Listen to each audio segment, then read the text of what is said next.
In the Irish hills of Jackson, Michigan, just a little bit from the town of Brooklyn, lies the 2-mile cathedral to Midwestern speed. The Michigan International Speedway plays host to iRacing's Indy Cars. It's the ABN Champ Car World Series for race 14.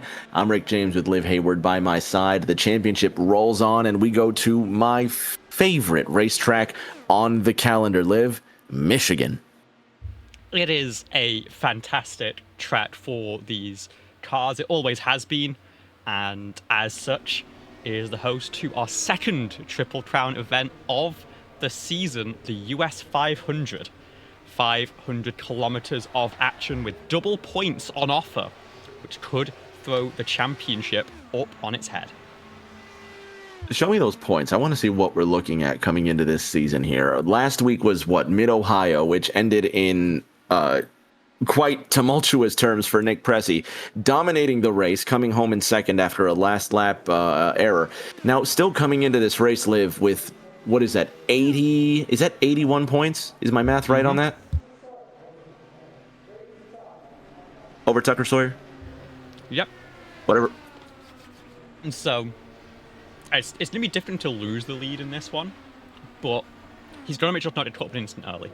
Like, he has to be sensible and not push from lap one, because the last thing he needs is a DNF in the first half here.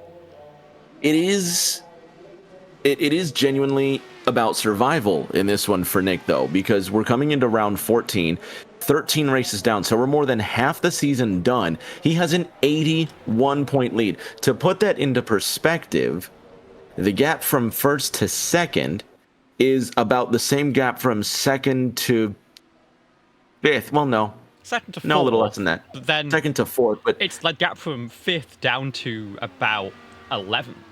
It's very compressed in the midfield. It's just that those top three especially have broken away, and Pressey has a breakaway all to himself.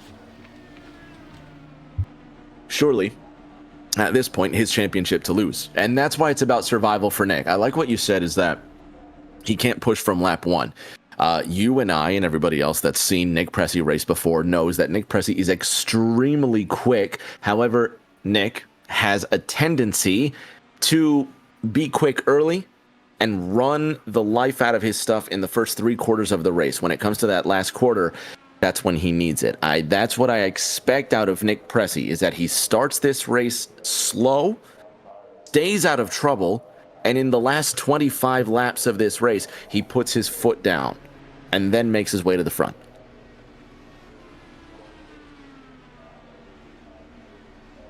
Practice coming to a close, our 40-minute session, with a couple of minutes left to play. Big Pink George Ward is fastest with a 32.14, and he just steps ahead of our points leader by 2/100ths of a second. Liv, look at that top 6. There's 5 rookies in today's top 6 in practice. Yeah, I mean, this has been a season that has been a story told by the rookies, really. And we've seen the run that Matt Schloss has had. Started with an 8th place finish at Sonoma last 3 rounds, 2nd place, and then back-to-back wins to close out this portion of the season. He is a very strong contender for next year if he comes back. For now, he's just trying to really throw a cat amongst the pigeons in this championship fight. So we're about to say goodbye to practice for the 14th time this season. I'm going to rave about this track for the rest of the race. So just fair warning now. I love this place. I've been here many, many times. And I'm going to keep talking about how awesome this racetrack is. So get used to it, but we're going to have a good time tonight. 50 more seconds remain in practice. Then we're going to kick off our 5-minute qualifying session. Each driver will get 4 laps to post the best time and get pole for our 14th race this season. Having a look at Noah Belleville from DeSoto, Missouri. A Thursday Night Thunder champion in that Haas livery. Now running out the clock on practice. We'll see what time he puts up before we finish up. And he won't. He's going to come down into the pits. Okay, so what? 20 seconds left in practice. Liv, any last-minute tips for drivers that might be listening in headed into qualifying? I mean, follow Belleville. It's going to be a long race. We do have the full-size fuel tank spotted onto these cars, with it being the extended Triple Crown format. But I'm still expecting some green flag pit stops if these drivers behave, and it's a very quick launch off turn 4 to get from about 220 miles an hour down to about 50. You've got to make sure to nail it and to not leave time on the table, but also don't spend 40 seconds sat waiting for that penalty to clear. Flag man waves the checkered flag, and now the green flag comes out. So the clock begins for qualifying. Sit back, relax. The next 5 minutes belong to the 24 drivers that will start today's iRacing US 500K. If you just tuned in, this is round 14 of our 20 race championship. So for the next 5 minutes, drivers are going to entertain us with their fastest times, and we'll see what they can put together. Let us know who you're rooting for in the chat.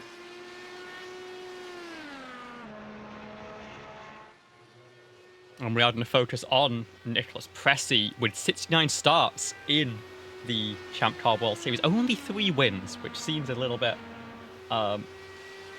incredible to think about, but the real stat line there, 32 top 5s, 54 top 10s.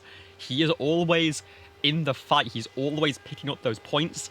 He needs to do that again today, but I'm sure he's up to the challenge.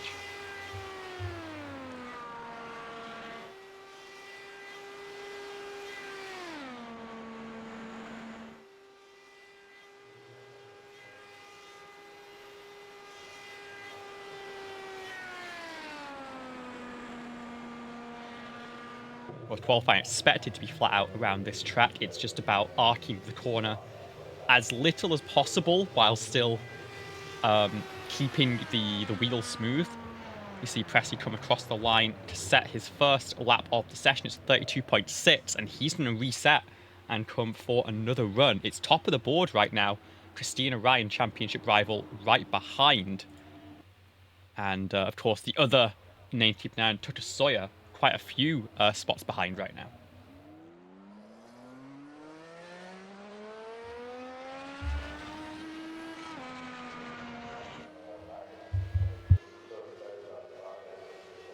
Oh, and catches the apron in turn 4. That's not going to help his lap time.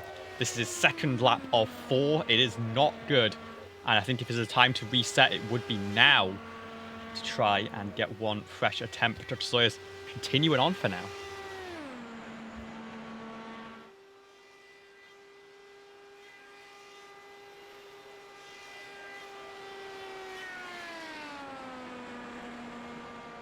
Tucker Sawyer, the championship is not over for him, but Tucker, who professes his lack of skill at oval racing, and I think he's being quite humble, Liv. I think he's being real honest, because he's not half as bad as he thinks. Now, again, qualifying's not going to matter, but I think for Tucker, the same rule applies here as it does for Nick Pressey. Survival. That is the most important 3 syllables we're going to say today. Survival.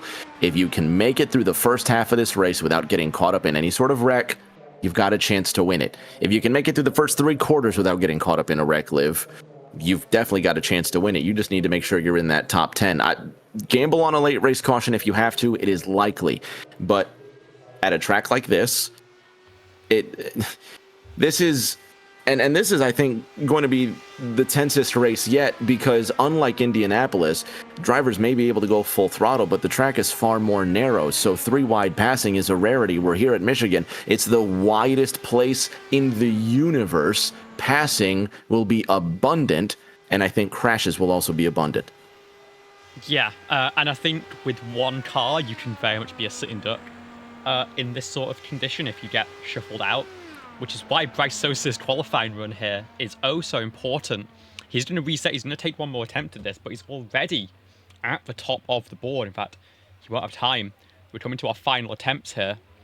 25 drivers currently with times on the board. Vitor, the slowest of them all, but you see he's still building up momentum on that high side. This will be his 4th and final lap, and he's got to make it count this time.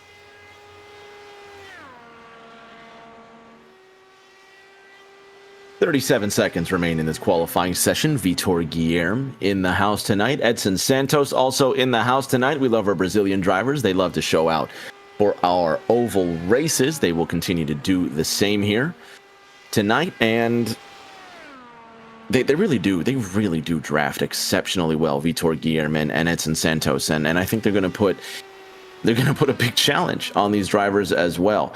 Lily Sharp in 6th right now. Guilherme crosses the line 2nd. He crosses 2nd. Live 32.680. Just off of Nick Pressy's mark. That's going to do it for Guilherme. And I believe, Liv, that does it for qualifying. All drivers motionless. Pressy 1st, Guilherme 2nd, Chris Ryan 3rd.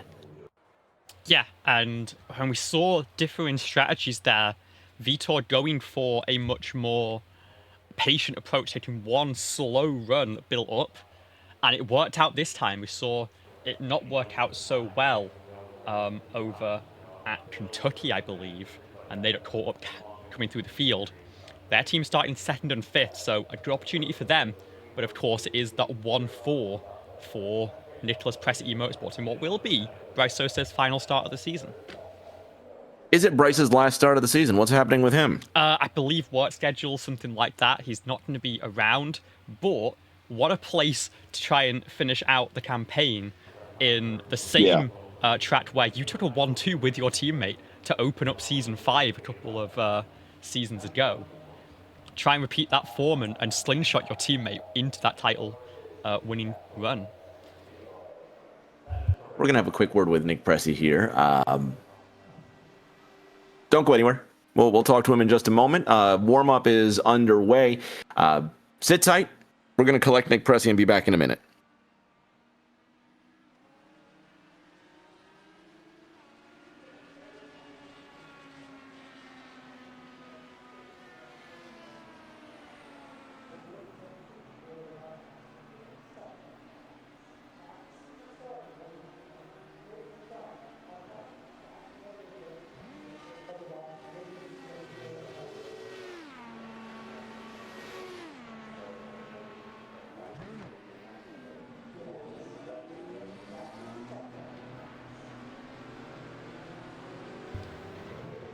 On the podium here for our 500-kilometer race at Michigan International, Rick James and Liv Hayward back with our pole sitter, Nick Pressy. Nick, another pole at Michigan. The word of the day is survival. What is your plan to make sure that you're still around at the end of the race? A lot of the team was contemplating whether or not the importance of qualifying relative to how the race is going to go.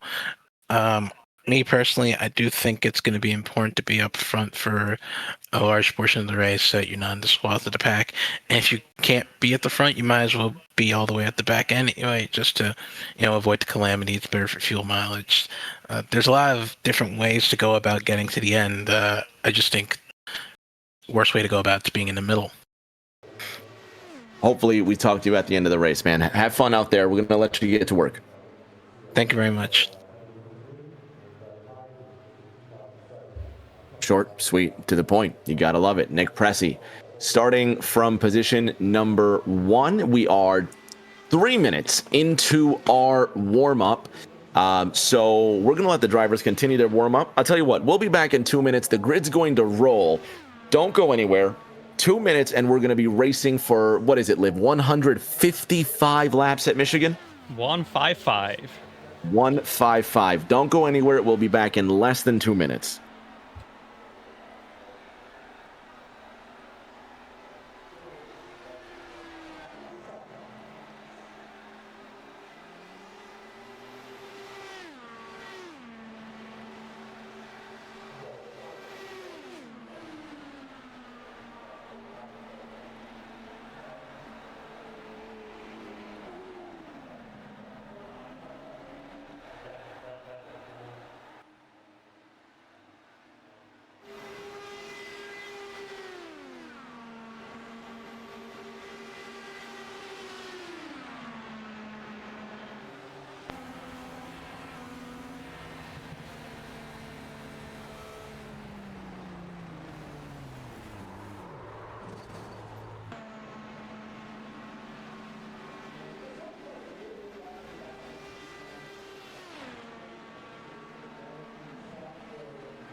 Cars on the grid, ready to roll.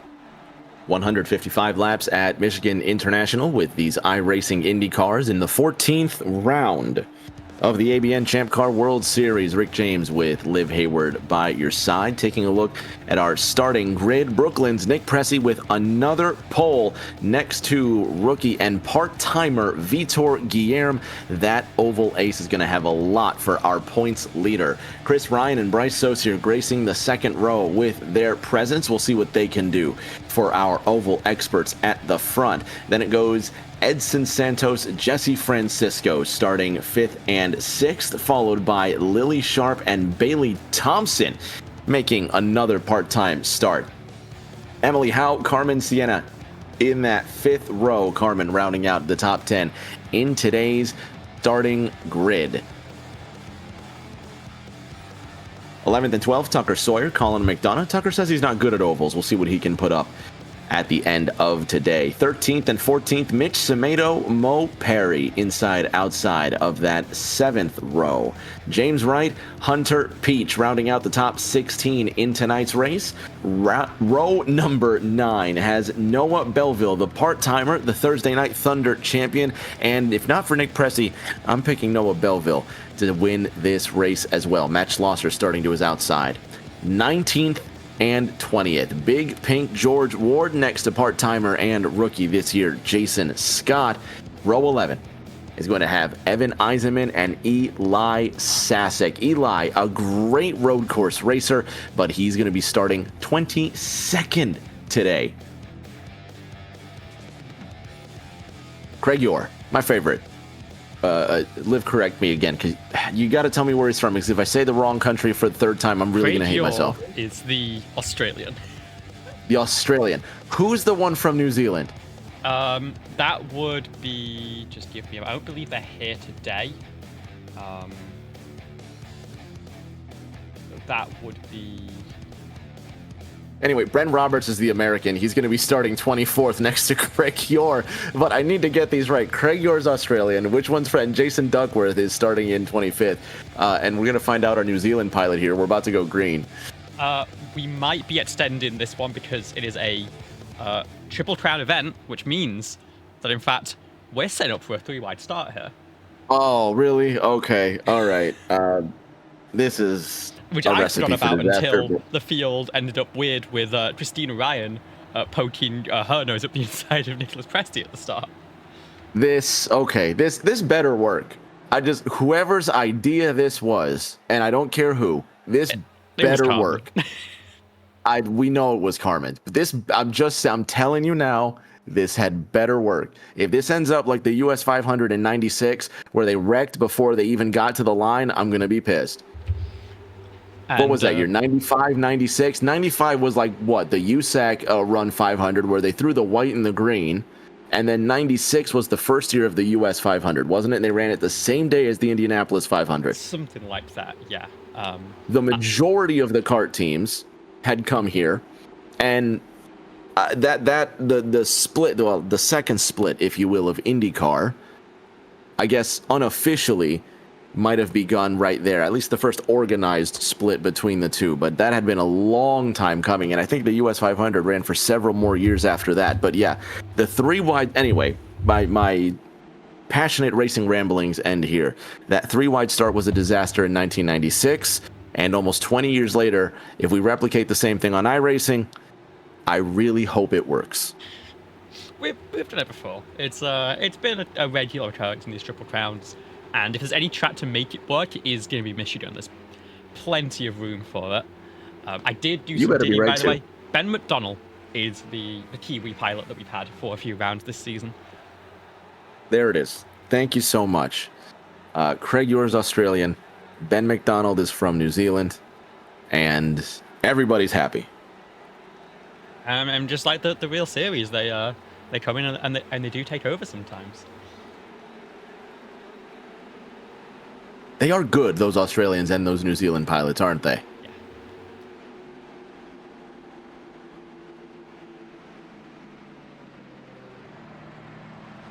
I mean, that is a view. You can't deny that these do look incredible when they get lined up.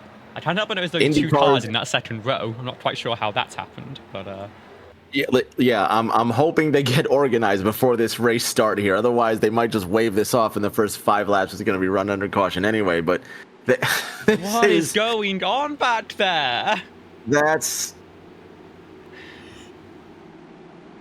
I bet you they wave the start off still.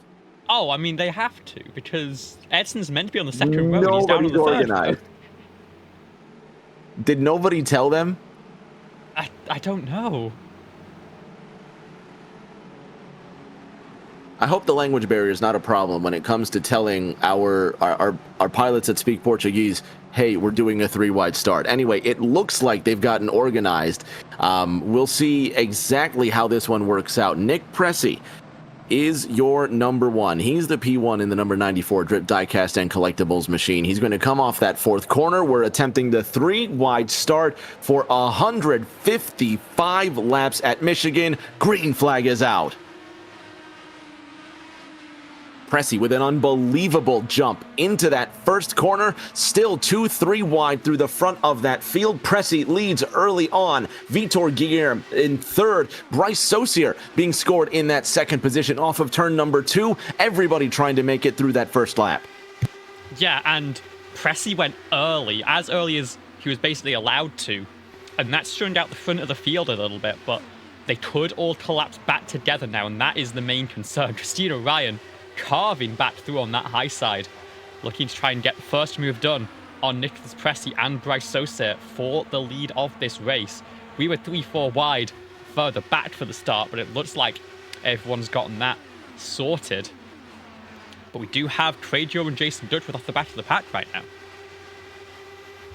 The draft plays a huge part. Nick Pressey leading this race. Chris Ryan now moving to the inside into position number 1, and we're going to see a lot of that throughout the rest of the race. Yeah, and Pressey really gave that position because you can defend the inside if you want to. And Pressey just chose to leave the inside open for Christina Ryan and let her lead some laps here, maybe looking towards a fuel number before this first stop. You could get trapped a lap down if you pit, and then the caution comes out. Look at them get bunched up back there coming out of turn number 2. You've got drivers like Noah Belleville in the mix. He's now moving to the inside of Edson Santos. Emily Howe on the outside of Belleville, and early on car 41 carving his way through the field. He's now trying to move into the 8th position. Bailey Thompson takes the lead and goes purple 32.67. Liv, what are we looking at for fuel numbers? I'd say we're expecting in the region of 35 to 42 laps on a tank of fuel, depending on how much you save. Christina Ryan kissing the wall on the exit of turn 2 there, and now under threat from Bryce Saucier. But I think we're expecting it to be a 3-stop race with a little bit of management, and maybe that's what we're seeing early on here. Just not leading the way early, not punching that hole in the air, and the race really does come back to you. Noah Belleville wants to get as close to the front as possible before maybe going into that mode. Bailey Thompson still at the front in the 27. Nick Pressey in that 2nd position, and Christina Ryan rolling in 3rd. Noah Belleville now trying to draft with Bryce Saucier. They almost make contact in that 3rd corner. Noah Belleville doing a brilliant job, just keeping that car in one single piece. Bailey Thompson remains the leader. Bren Roberts all the way in 18th when purple. And Liv, let me go ahead and admit, I was wrong about the start of this race. It worked brilliantly. And you know what else is working brilliantly? Is Noah Belleville in this draft. Yeah, started in 17th position, is already well into 2nd place and going for the race lead here. And he's going to take it into turn number 3.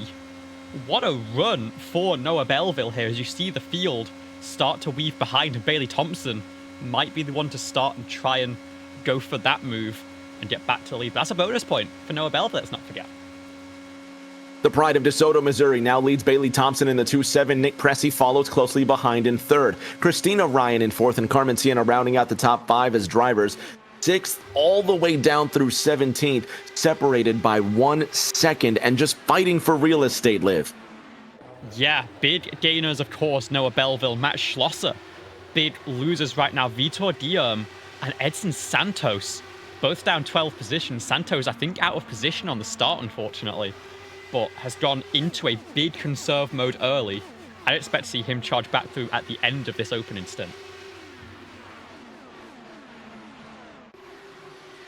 I've got one eye on all the cars that are filing out of turn number 2 because I'm expecting one of them to slam the wall and 3 others to get just picked up in this wreck. It's so treacherous back there, but what Nick Prezi said earlier is correct. You survive at the front, you survive at the back. You play it risky, trying to live in the middle.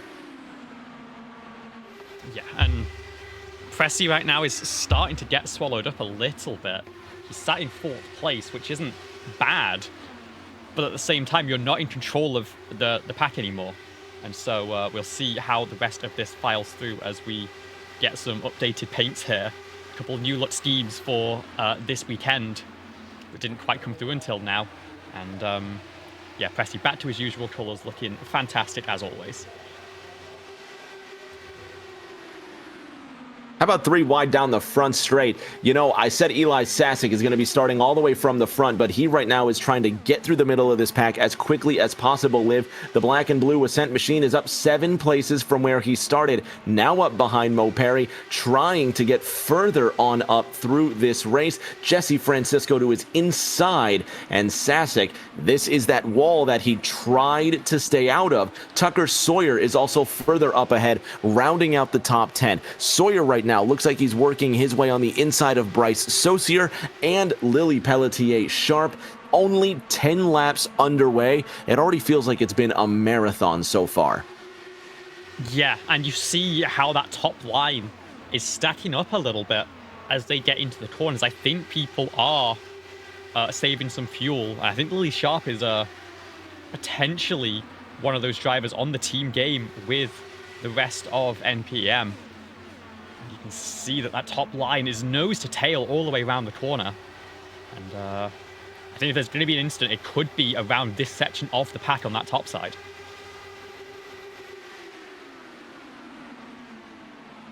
I got half an eye on Tucker Sawyer as well. There's a lot of drivers that I'm really just picking out, trying to see how they're going to just wade their way through this field. One car's gone. Is that Sawyer? That's Tucker Sawyer. Yellow flag is out. One car down to the inside. It's 19th, 2nd place. Tucker Sawyer. Noah Belleville is your race leader, and talking about championship implications, Liv, throw up those numbers and let's take a look at what happened to Tucker Sawyer. Let's have a look here. Yeah, a very strange incident, 81, it feels like, Will. 81 points the gap coming 80, into tonight's race. 81 coming in, yeah, and it's contact with Carmen Sienna, it looks like. Oh, no. We'll get another look at this from... No fast repairs as well. Is that right? I believe no fast repairs. I could be wrong with it being a triple crown, but we will see. We'll double check. Watch this one more time. We're looking at that orange and white car in the middle groove. That's Tucker Sawyer in the 19. Needs a good result out of this one. He doesn't have to run off the corner.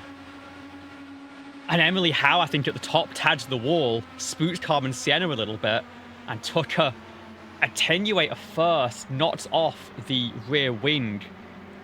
We'll see how much damage has been done to that car, but it seems like for now it might not be race ending. He might be able to get that fixed. Meanwhile, Trade Your has picked to a meatball somehow a couple laps later. I'm not entirely sure what's happened there. Let's have a look. I'll tell you what happened. Craig Yord looks like he just disconnected going down the back straight. This is going to be a lap later on the back straight. So this is right now turn 3. This is going to be coming out of... Or is this coming out of 2? This is under caution here. Okay, this is going to be the next lap, Liv. So coming out of turn 2, keep your eye on Craig. Just wait. He's going to go down the back straight, and it almost looks like he just disconnects and wrecks the race car. Yeah, riding on board here from the roll hoop, it's going to be about that steering wheel. And when it's a hardware failure, it often snaps hard to the left and towards the inside. That's just the He's not going to snap to the left, calibration. Liv. He's going to snap to the right.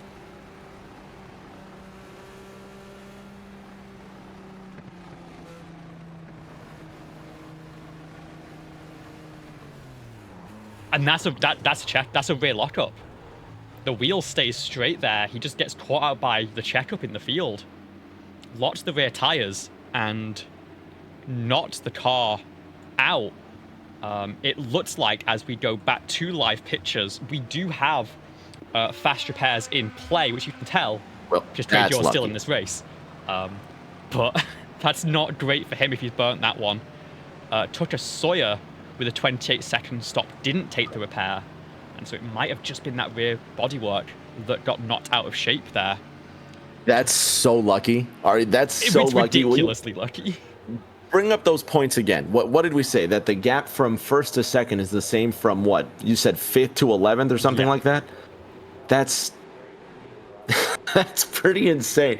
So yeah, that's Tucker Sawyer could not have gotten closer to championship disaster. If he still wants to win this title, he's still in it.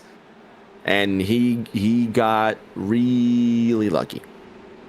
Sure did. He's obviously got the caution, is able to keep running here, as we are going to form back up in a much more standard double file. Well, we say standard, it's still a little bit unusual, but it is the running for the Champ Car World Series. All drivers should still be on the lead lap here, as it looks like Bren Roberts taking some additional repairs, or maybe just taking a long stop to move to the tail end of the field. Liv, check this out. Lily Sharp is the only driver that did not pit. She will be starting first. Noah Belleville, easily the fastest driver in this race in that first stint, up 15 places from where he started. He's going to be starting second. Matt Schlosser up 12 places from where he started. Tucker Sawyer restarting in 21st. Nick Pressey in 4th. Who are you looking at? The cars I'm looking at are much further back than that. We have 6 tire sets available.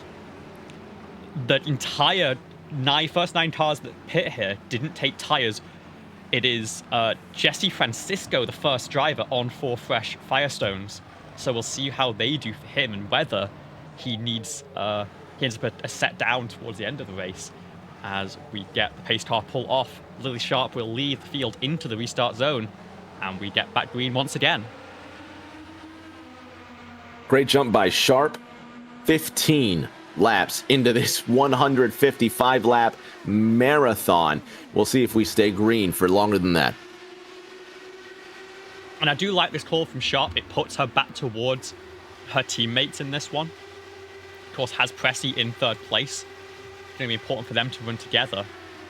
So take the risk now. Surely you'll cycle back into it by the end of this one. But further back, I mean, this is the checkup that comes once the field gets back up to speed. And this is a huge swarm coming down the start-finish straight, 2-3 wide. And Noah Belleville is going to go to the inside to the race lead. And not far behind is Emily Howe, who restarted all the way in like 7th or 8th, I think, is now looking to clear for 2nd place.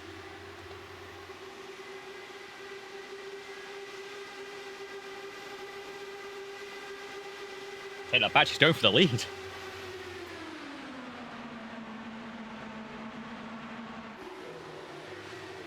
"25 drivers still running. Noah Belleville has really just put his foot down, and he has tossed aside all challengers. But again, he could be as fast as he wants in these first 15 laps. It's not going to make any difference if he wrecks out. Even with 10 laps to go, it makes 0 difference. So the name of the game, ultimately, say it with me, survival. What is this? 3 wide for the lead. Belleville's a part of it in the middle here.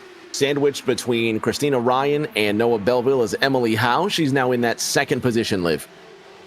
Yeah, made that charge back through, but is now entering a little bit of a swap with Noah Belleville, and Christina Ryan, I think, wants to make it the 83 and the 80 work in this one and try and shut out Noah Belleville.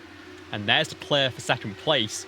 That's going to throw a bunch of dirty air onto the wing of the car, and that's how Lily Sharp's going to get that run and try and shuffle Belleville a little bit further back.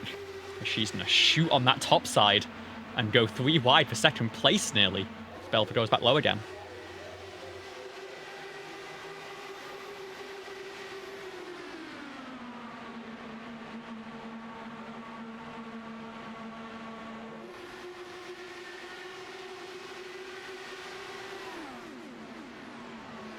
And I think the situation that we're in here is that caution, that splash and dash for everyone in that previous stop has eliminated most of the incentive to save fuel. So now Carmen Sienna charges through the field, takes the race lead, is going to clear, is going to take that lap lead bonus, but of course it's going to be a sitting duck on the straightaway, and Emily Howe straight back to the inside, Lily Sharp to the outside once again, trying to make that move work, and no one's backing off, and so it's just a constant fight for that lead position. Bren Roberts goes purple again, 32.44, contact, one car in the wall, it's Edson Santos. Everyone trying to disperse down the back straight, we stay green. Santos has not wrecked, just heavy contact with the wall, and now he comes to a halt, trying to bring out a caution, not sure what he's doing, but the car just stopped moving. He's motionless on the back straight, but Liv, I think he can still move the race car. He can move the race car. Yeah, I'm not sure exactly why he just stood for so long. The leaders are coming up on him. The leaders are coming up out of 2. Emily Howe has control of the field. Edson Santos still just extremely slow in the middle of the race. It looks like he's back up to race speed. Edson Santos now crossing the start-finish line. Emily Howe coming out of turn number 4 with Chris Ryan in tow. That was strange. Yeah, and that car is broken. He needs to come down and take repairs on that car. Let's have a look at exactly what happened to Edson there. Take a look from the sky, Liv, because there was contact with Bren Roberts. Keep your eye on the black 84 to the left-hand side of Bren Roberts. Edson Santos in the white and black machine up top. Oh, Roberts just goes way up the hill gets into Santos. I honestly don't think Roberts moves there. Looking at this one, let's go back and let's watch this from on board Edson. I think that Bren mostly holds a line and Edson comes down the racetrack mid-corner. He's in lane 4 right now. You see these seams that you're following. I mean, Bren comes up a little bit. Edson might have come down the line. But Edson came down like a full line. He takes a stop now. He's going to fit up that meatball flag as we get back to live pictures. No, but you're right. He's now Liv, 2 laps down as the field comes back. You're correct. You are correct. Looking at the seams, Bren Roberts stays in that second seam. Edson Santos does come down. Now, Roberts does cross up on that second seam as Santos does come down. But you're right. I think it's a mix of both. Santos definitely coming down more on more than Roberts goes up. In the end, Bren Roberts, Edson Santos does have to get that car fixed at some point, and Christina Ryan now leading behind him. He has come back out, and he's now 1 down, but the field looking to try and put him a second lap down, and I wouldn't be surprised if he gets into a fight with these leaders to try and hold on to that lap. We do have lucky dodds in effect, as well as the usual wave round rules in these cars. But I'm sure Edson wants to only need 1 more caution rather than 2. But we've seen how hard it is to lead, and that's when people want to work with you. If you're a lap car, they want to shuffle you to the back, and I think that's what we're about to see here.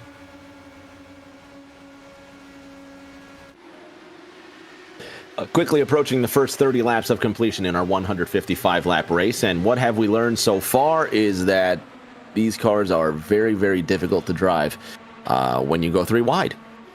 So a couple of incidents due to cars sliding up the track, and one driver, Craig Yor, just going around by himself under caution, and every time they come out of turn 2, Liv, I think they're going to slap that wall.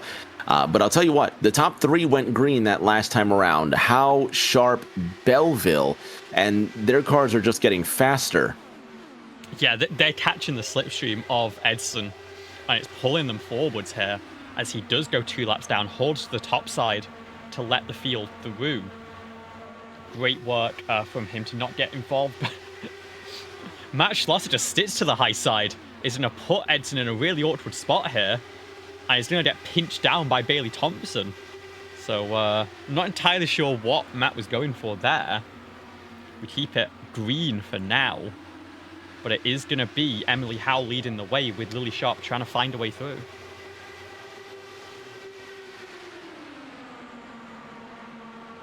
So now I think I was going to say, I think drivers can settle down, but they're literally going 3 wide for the lead again. Lily Sharp to the inside, and she is no driver's peace as she comes out of turn number 2 to the top spot. But how about this? 3 wide for the lead again. Noah Belleville to the left-hand side. Belleville in the 41 dives to the inside. Bailey Thompson going with him. Noah Belleville back to the top spot, but probably not for much longer. Check out the drivers behind him. Yeah, and he went purple a couple laps ago. That's Bailey Thompson, who got thrown up into the wall there. I'm not entirely sure how. And I'm not sure if that car's still in one piece. Let's have a look back at that if we can. And just see what happened there for Thompson. Car's still in one piece, but she just goes to the right-hand side and just says hi to the wall. Yeah, no contact that seemed to throw her into that. So that's an interesting one. And well, no meatball moving. showing up either, so that's good news. But yeah, very, very strange incident there.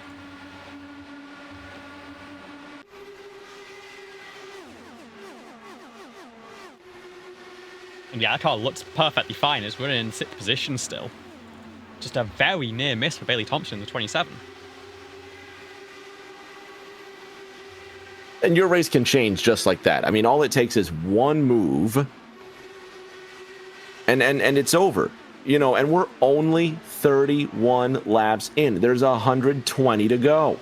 More than 120 to go. Look at this, the way they're fighting for the lead. It looked like Lily Sharp almost made contact with the wall. Noah Belleville's going to take it 3 wide with Carmen Sienna in the middle, Emily Howe on the outside, and Christina Ryan dives down to the inside to put the block on car 41. Howe on the outside undisturbed, and Sienna now trying to weave into line. Look at the way that they're sliding back and forth. Yeah, this is very aggressive from all these drivers. They don't want to give an inch right now. But there's very little to gain before the first cycle and an awful lot to lose. I think this is the risk. And like I said, it's a very difficult track right now. Track temp about 115 Fahrenheit. And it's only set to get hotter as the afternoon continues on.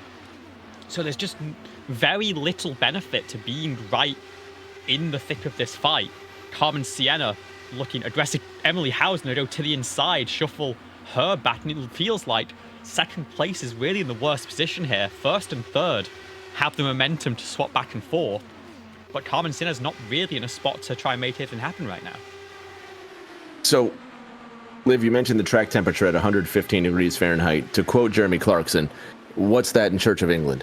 Oh, I mean, 46 Celsius. 46 centigrade. Is that 46 centigrade? 115 Fahrenheit. Good to know. Who needs to know? I have no idea. Good to know. 34. It's rare. It's not quite a medium rare, but it's definitely getting pretty hot out there. I gotta go medium. I don't like rare, especially if it's a fatty cut of steak. Not crazy about rare, really. I do like medium. Medium well is pushing it very, very much so. But yeah, how do you take your steak? I don't tend to eat that much steak actually. So yeah, I if I'm eating chicken, I say 165 and call it good. There is no there's no option, is there? Exactly. Yes, the chicken has to be 165 because if you don't, then you're gonna have worse problems than not liking the cut of your steak. You're gonna have some Tony Stewart problems, yeah. Yes, please. For anybody listening, cook your chicken to the proper temperature. Figure it out on steak. Don't screw around with chicken and pork. Yeah. 36 laps into this race, and I'm getting hungry. Yeah, and I think Carmen may have cooked her tires a little bit here. Was racing for the lead, is now struggling to hold on to the top 5 even. And he's starting to see the train file away a little bit. We're going to keep making kitchen puns on that? We'll see. We'll see what we can cook up.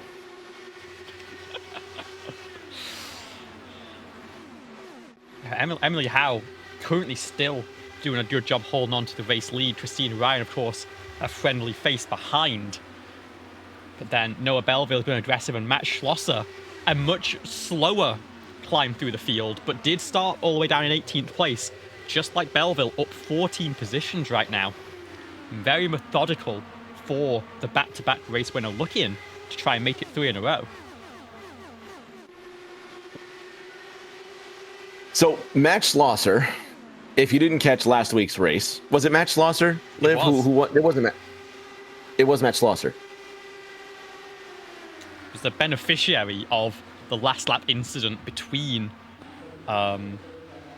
Nicholas Pressey and I believe it was Eli Sasek.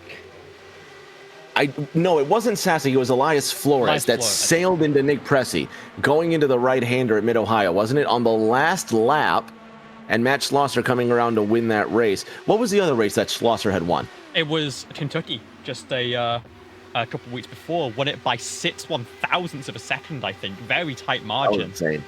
And yeah, finally got the taste of victory and has not given it up. So would be a great showing to take Triple Crown, would make it 3 in a row. We'll see if he can do it, but of course, very early days in this one. Oh yeah, we're not even a third of the way. Are we a third of the way? No, not even close. We're not a third of the way through anything here. Anyway, what are we looking at again on fuel numbers? Because they last pitted on lap 13. I'd expect drivers to try and go to about lap 50 at least before coming in for a tank of fuel now. I don't want to mention Presti here, who is currently falling back. I think he might be doing some saving just for the sake of it, really, in this lead pack. Has fallen back to 12th place after, of course, starting from the pole position. And is letting some teammates by. Colin McDonough ahead, Bryce Sosa behind, and then Vitor Guillaume looking to charge his way back through the field. A very patient race for Presti. It's not maybe the way they would have wanted to control this one, but it's not the sort of race where you can front run. And so taking that sensible approach, keeping yourself out of trouble early, seems like a good option, especially when we've seen Tucker Sawyer end up in a little bit of calamity already that he got away with. Well, it's the only option. In Lily Sharp, who of course is that here we go, under the first caution, now has to pay the piper. She's going to go one lap down, I think, in this pit cycle. And that's bad news for Edson Santos, who was looking for that lucky dog position. He was the only car one lap down, but now is going to be a bit awkward as the top three have a breakaway here. Christina Ryan and Bailey Thompson strapping a little bit and giving the top three a huge amount of room to work with. Well, they better be kind to each other because, like you say, it's... Well, and again, here comes that three-letter word that we've been talking about. Survival. If you give a driver an inch now, they may give you an inch when you need it later in this race. So certainly, it just pays off to be just to be patient in the first 3 quarters of this race. Why would you not? Well, because you want to try and put yourself in the lead because you have more control over your own fate. Although I don't know how much of that's real. But I mean, giving drivers that extra room, like the room that they're giving each other here on the front straight. Of course, they're racing for the lead, but you can tell that they're using control while racing for the lead. Yeah.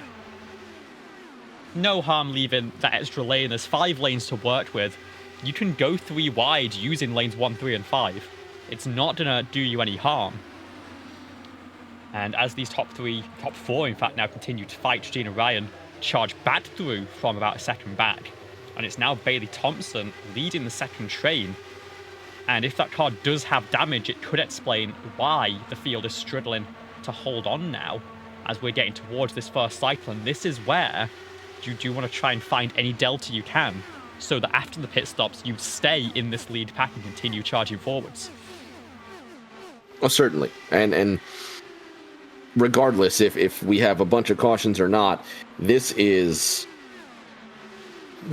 stop could be make or break, because if you make a mistake here and you go a couple of laps down, this could be a massive problem later in this race. Everything that you do in this pit stop window is going to set you up for the end of this race. And it's just a cliche. You have to have everything perfect to win these kinds of marathons. Yeah. What I will say, though, is that losing a couple of seconds through the pit lane, a little bit safer entry, isn't going to cost you that much. Not sliding your box, being cautious on the brakes into the pit crew, isn't going to cost you that much. And in the early stages, as long as you catch back up to that lead pack, that's all the race. It's not a problem if that happens. The one thing that will end your race in this first cycle is if you catch a penalty. If you destroy the car on entry, I've seen a couple of people in warm-up spin, locking the rear brakes on entry as we have a spin in the background. And that is Carmen Sienna involved. That'll be our second caution of the night. And that was a huge wreck that's caught up a few cars here. Mo Perry, Colin McDonough, Jason Duckworth, I think, all involved. Let's have a look at exactly what happened to cause that one.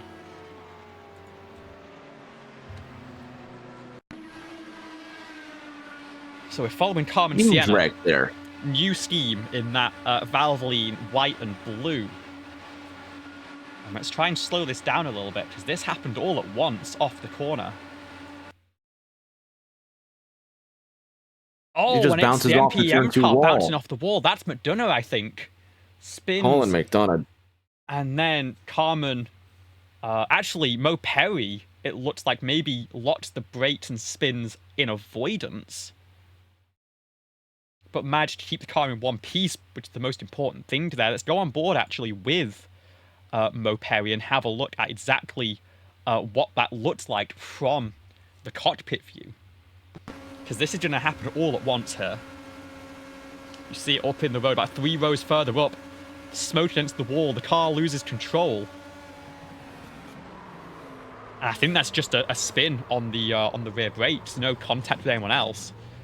We have just Duckworth with the meatball there. Carmen Sienna, I'm sure, also going to need to take some repairs. Absolutely.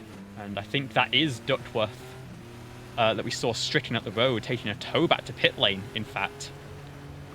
As the rest of the field is going to come down pit lane for stops of their own.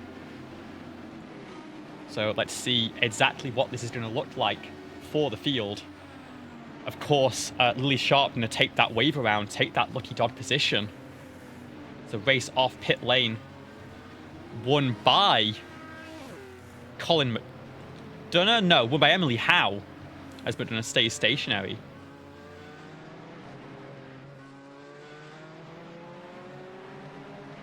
As, yeah, that's our first set of tyres for a lot of drivers, using the opportunity to take an 8-second pit stop. McDonough did come out in the lead, but of course we'll take the EOL here as the rest of the field comes through, I think. And this is So a the drivers mess are going down to on get pit lane, on the backstretch, I should say. Everyone's down on the apron. Everyone.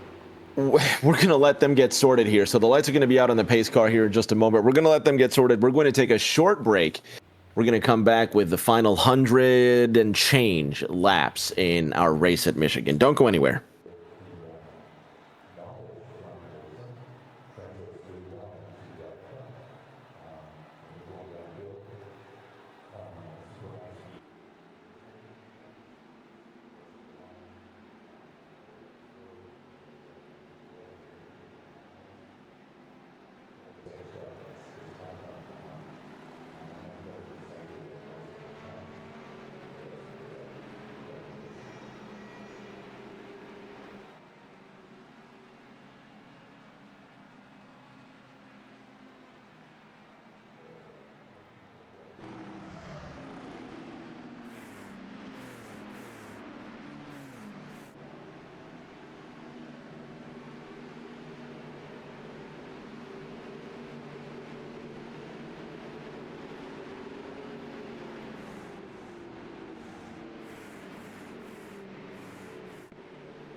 105 laps remain when we cross the line. Emily Howe starting to the inside of Noah Belleville, car 41, ready to take the green, and let's see how far we get this time. 48 laps are in when they pitted. We'll see how far we get before we have another calamity. We're racing again at Michigan.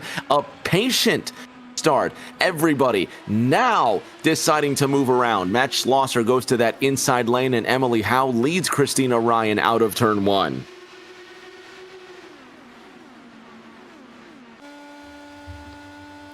This is what to look for. The slingshot.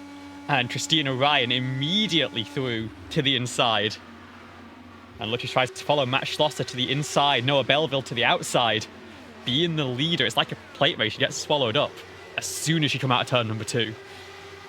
Look at Emily Howe back down to the inside, and this is the kind of stuff that we are going to see over and over again.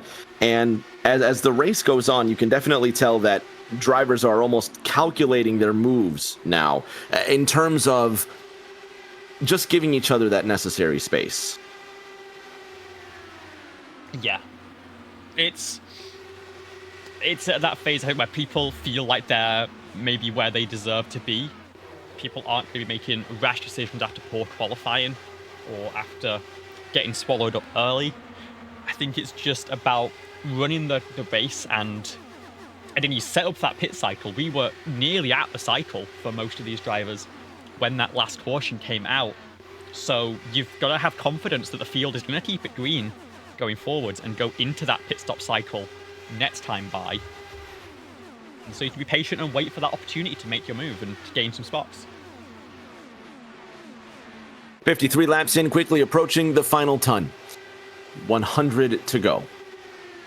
Emily Howe and Christina Ryan and Matt Schlosser, all three wide, with Noah Belleville and Bryce Saucier appearing in the distance. Jesse Francisco, George Ward, and Bailey Thompson in the next grouping. So far, so good. The majority of the drivers up front have been there all day. Look in the distance. We have a Mo Perry. We've got an Eli Sasek. Liv, new players joining the front. Yeah, and of course, Mo got sent to the back in that last caution, locking the brakes and spinning in avoidance. The team looked over that 54 car, didn't see any damage, so a fresh set of Firestone tyres, and he's back out there and already charging back up into the top 10. Down that back straight, there's a wreck right there. Bailey Thompson, Eli Sasek goes airborne. Oh man, a huge crash again. And Eli Sasek upside down. Eli Sasek is still back sliding onto at the racetrack. 45 miles an hour on his lid. And the iRacing physics win again. Eli Sasek, and he toes to pit lane, of course. So how's that for 100 laps to go, huh? I don't know what on earth happened on the backstretch there. I'll tell you what happened. Eli Sasek just went right into Bailey Thompson and went for a nice little flight. Check this out. It's Thompson who gets into the wall off turn 2, clips George Ward, but then, of course, Eli skates down the backstretch as well. Fortunately, Mitch Semedo also caught up with a meatball out of that. I'm not entirely sure how he got involved. We'll have a look back at that one. But 3 drivers going to need fast repairs at least here, as we will go on board with Mitch. He's a few rows behind here, behind Eli Sasek even. Oh, and catches the other side of Thompson. And you see the wheel immediately isn't working quite right. He can limp it back to pit lane, but with great difficulty.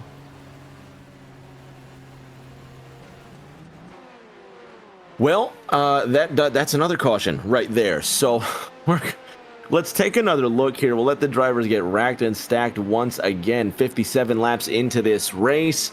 Carmen Sienna is being scored as your race leader. Tucker Sawyer's in second. Mitch Semedo in third. Everybody else that aren't those 3 drivers have come down into the pits. So they're going to get sorted. We're going to take another lap of caution, and we're gonna try this again. We've got fewer than 100 laps remaining in our second of 3 Triple Crown races. It's race 14 of the ABN Champ Car World Series. Back in a moment.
"97 laps to go here in the US 500 at Michigan. Carmen Sienna Totosoya stayed out on that last stop. We fire off again, and we are green once again here. And Carmen, it's a great launch, but we are 3 wide already behind Christina Ryan to the high side. Just going to try and rip around the outside of Totosoya here. It's really bottled up here, down to 8th place now, as we file through 3 wide down the backstretch.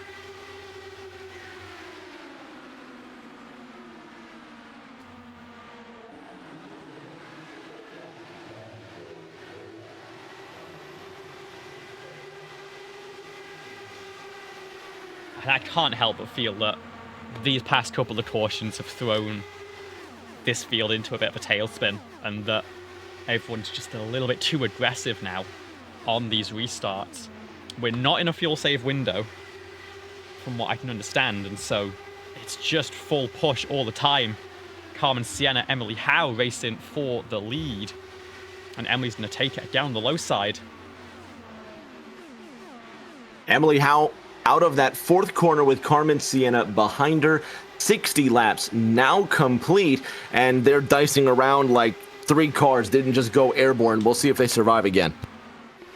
Yeah, to me, it's just a little bit too much now, given what we've seen. We've seen a lot of cars have issues, especially out of turn number 2 into the wall, and I feel like there's a lot of risk of that happening once again.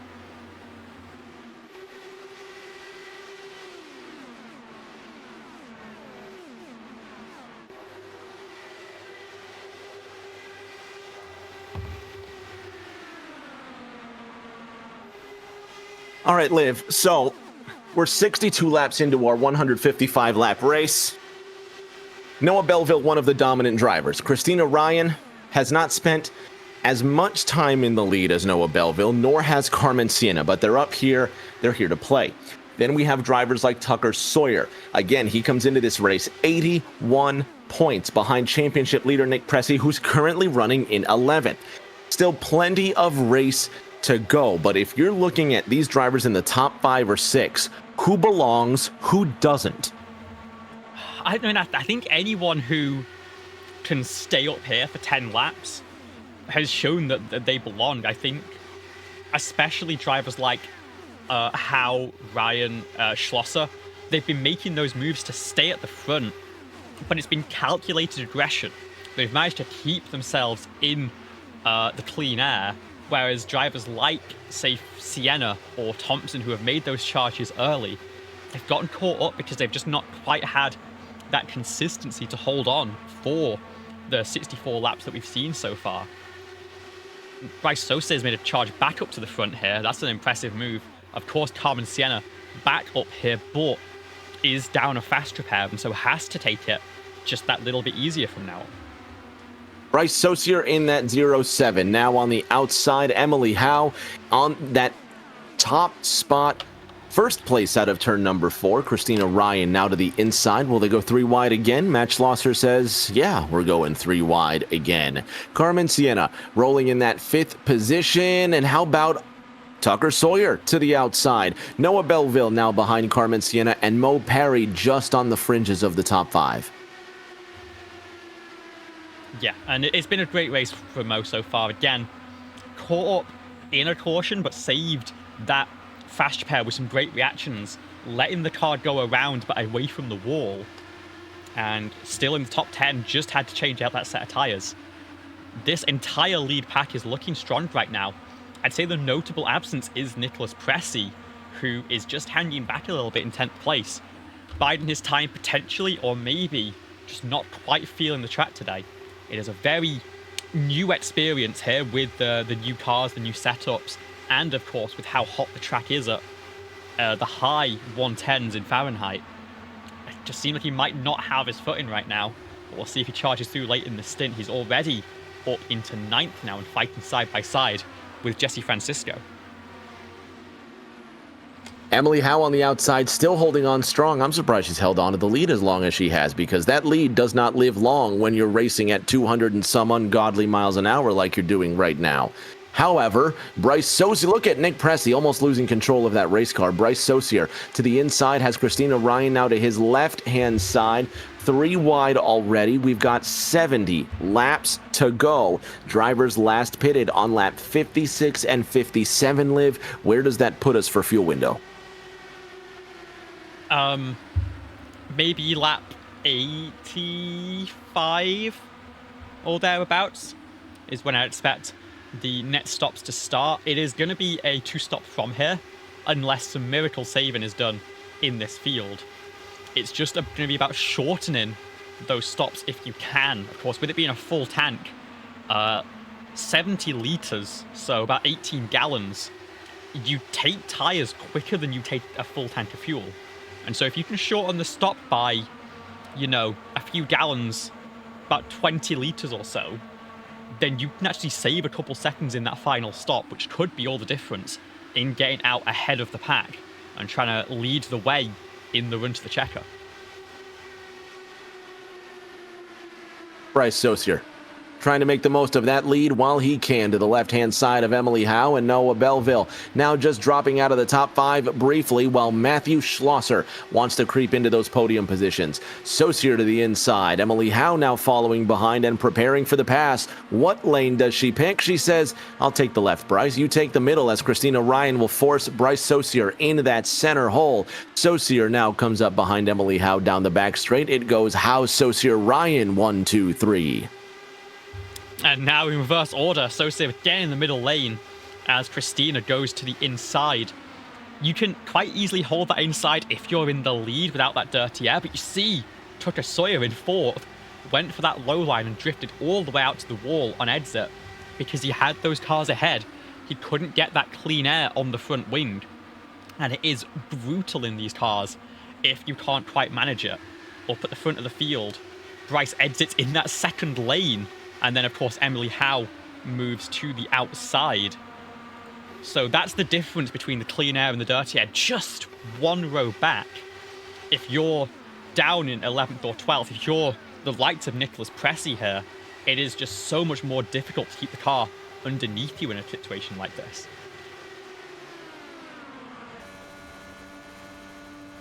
They survived for now 72 laps of the 155 underway. So that's what, 80 some to go, I think? Yeah. Fantastic. That's 3 at the line. That's a lot of racing left. And these drivers are, they just don't stop switching lanes. It's not like a road course race where, you know, the next driver is going to be 3 seconds behind. The next driver's 3 feet behind. 72 out of 155 complete at the front live. I'm really surprised that Emily Howe has been just as consistent as she has staying up front, because you take a look at other drivers that they've been yo-yoing in and out of the top 5. Not Howe. She's there. So look at her dive to the inside. As a matter of fact, she's going to take that lead when it comes to the end of this. When it comes to the end of this race here, I think Emily Howe's going to have the most experience defending and passing up front. She's going to have probably the best chance to win, unless anything happens from here. Yeah, and it's the car to her inside here as well. Christina Ryan, both very accomplished plate racers in stock cars, and that is where they have a lot of experience for a situation like this. Of course, very different. You can't give a car a push up ahead for one, but this manner of controlling the field from the front and trying to run this from flag to flag, that's where that philosophy comes from. And I'm sure these two, who have worked together quite a lot in their days, are going to try and fend off the charges from drivers like Noah Belleville and Tucker Sawyer and try and make it a 2-car fight at the end of the race. If you can find a friend and split off from the rest of the field and hold them off, it just increases your odds from 5% to 50%. 8-0, 80 to go at the line. So Emily Howe still leading. What else is new? And second all the way down to 9th is 1 second apart. Brent Roberts in that 84 machine. Moving to the left-hand side of Bailey Thompson, Mo Parry just up ahead. Parry has been a driver who has been just outside the top 5 all race long. It wouldn't surprise me if Parry has more left in the tank, not literally, but just figuratively. If he just starts making some dicier moves in these next 20 laps, because Mo has been just at the precipice of that top 5, and if he starts drafting a little closer, I think he can really breach that. How about Saucier going for it? Yeah, an aggressive move there. You gotta be careful, especially on the front stretch here. That lowest lane above the apron is very bumpy, and so moving aggressively down to there can cause you some trouble. Bryce did a great job managing that. Of course, we've got to remember that both Tucker Sawyer and Carmen Sienna did not pit under the previous caution. The rest of the field came down for a splash of fuel, and so they'll be the first ones to pit here in about 8 laps time, and there'll be another 8 laps or so before the rest of the field follows. At that point, they'll be in the danger zone, but if they can work together, they could also start to build a bit of a gap on the field. 78 of the scheduled 155 underway. We're halfway there. Yeah, we're really getting there. 52. We're just about to cross the 1 hour mark in this race here, and I know 155 laps is hardly a marathon, but when it comes to the ABN Champ Car World Series, it genuinely is. But not because of the laps, but genuinely just because so much happens in this race. Not just the passing, but obviously the cautions as well. But there's the magnitude of the event is greater because of the proximity of the cars and just how the entire race can turn on a dime. It is one of the more unpredictable races we're going to see this season. Yeah, and again, it's that longer format, the different strategy with a full tank of fuel, and of course the additional prize that goes along with it. I think there are payouts for this Triple Crown Series, but also double points. So crucial in the championship fight. We keep talking about Nicholas Cressy down in 13th place, being a little bit hounded by some of these cars. Has some lappers ahead of him, notably Bailey Thompson, who's been trying to charge back through the field after going 2 down. Cressy's got to nail this pit cycle. Be patient, of course, but when you're further back in the pack, you've got to be a little bit more aggressive on the way into pit lane, on the way out of pit lane, because you're the one most at risk of detaching from the train as everyone cycles through their pit stops. 2 and 3 wide for the rest of forever. Man, that is the passing. The passing is slick. Now, when you were a driver here, what was the toughest part of this race? It's just about staying calm, really. You can't let the nerves and those constant sort of 3 wide calls get to you. You've got to be smooth with the wheel. You've got to pick your strategy and be confident in it, because the moment you start second guessing, the moment you start being slow in your decision making, you're just going to put yourself and the rest of the field at risk of a big incident. And I think that's where these front runners are really showing their experience. They're going for that inside line, going for the lead of the race whenever it's available. They're not hesitating on that move. They know they can make it stick, and they know that the best way to do it is to commit to it as quickly as possible. The race continues to stay the same at the front. Drivers swapping positions like crazy. I would love to talk about something that's not Champ Car related. What did you say when you found out about the Christian Horner news this morning? About time. Because... About time. Okay. All right. You gotta... Please, do me a solid. Elaborate. I mean, there's obviously the news stories from a year or two back that are not particularly fun to talk about on broadcast, but they are definitely a factor. And to me, it feels like he could get away with that for as long as the car was still doing well and the team was still doing well. And as those dominoes start to fall, that's when that scrutiny became a little bit stronger. And I think that's why that's happened, but I also think that he ended up on quite a long leash because of prior performance, which, as you know, in motorsport, isn't really worth all that much. You've got to be winning now to matter. And sometimes you can see in all forms of motorsport, teams that have that historical advantage can kind of rest their laurels and get a little bit swallowed up by the field. Take another example. I mean, look at Penske over in the real world series. They've not been having the best few months, and you've got to wonder how much of that is just that they got a little bit too complacent and started to cut some corners, sometimes quite literally, on their race car. So, with this change in the Red Bull camp, do you think this is also in an effort to keep Max Verstappen, or do you think he's already gone somewhere else?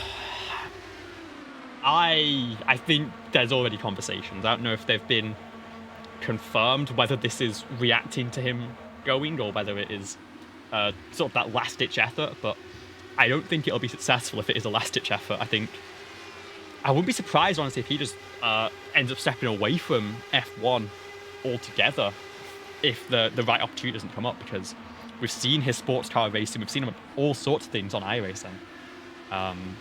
I wouldn't be surprised if he is just waiting to find an opportunity for something else to go and spend his time on.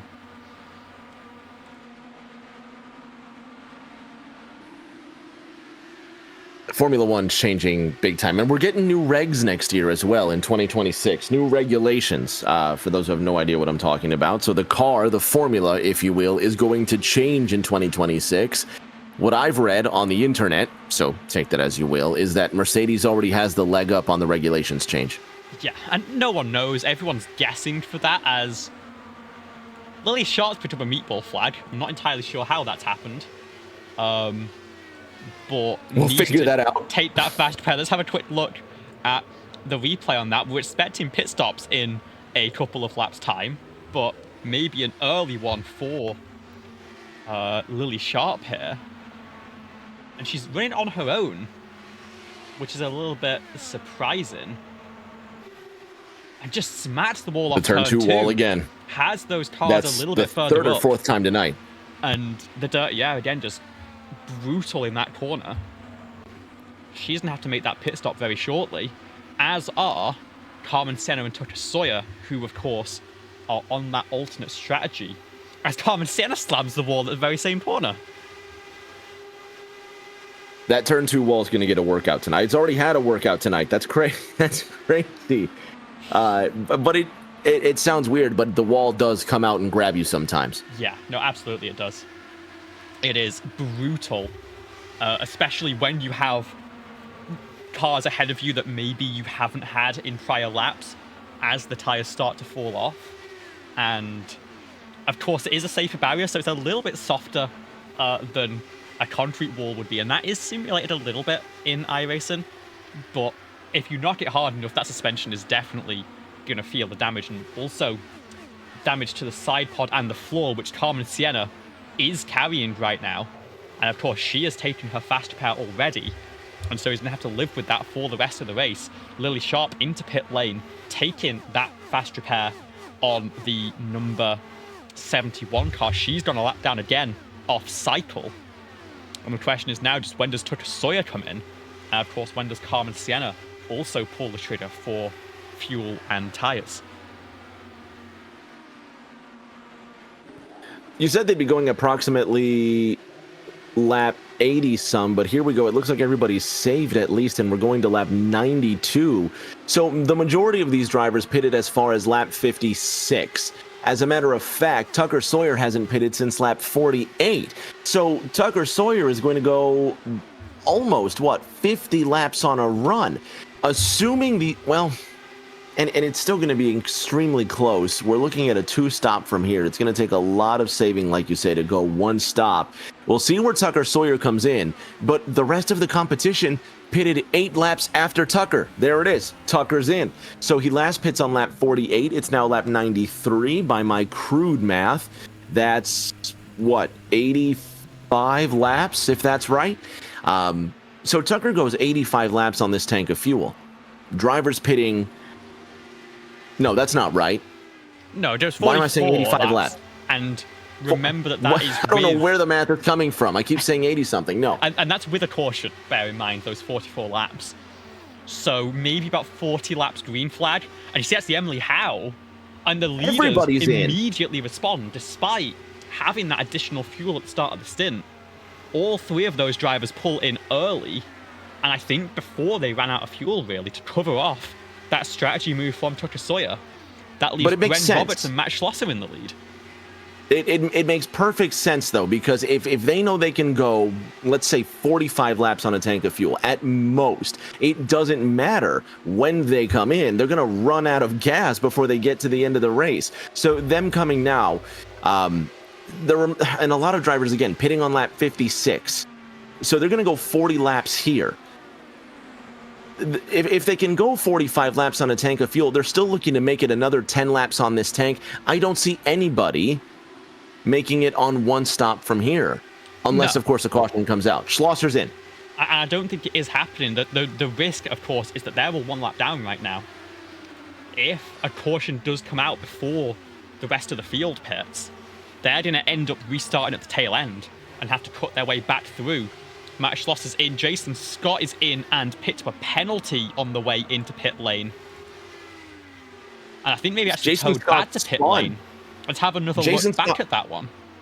Take a look. Jason Scott spun. Jesse Francisco is also in with Matt Schlosser.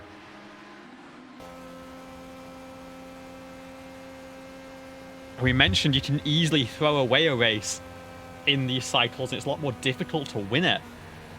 You see, very cautious actually on entry. But I think they're not cautious enough as you get pointed towards. And did he get beached on that quite real curb? He did. It's like a street curb more than anything else. And he just got the car beached on it. And so had to tow to his pit box.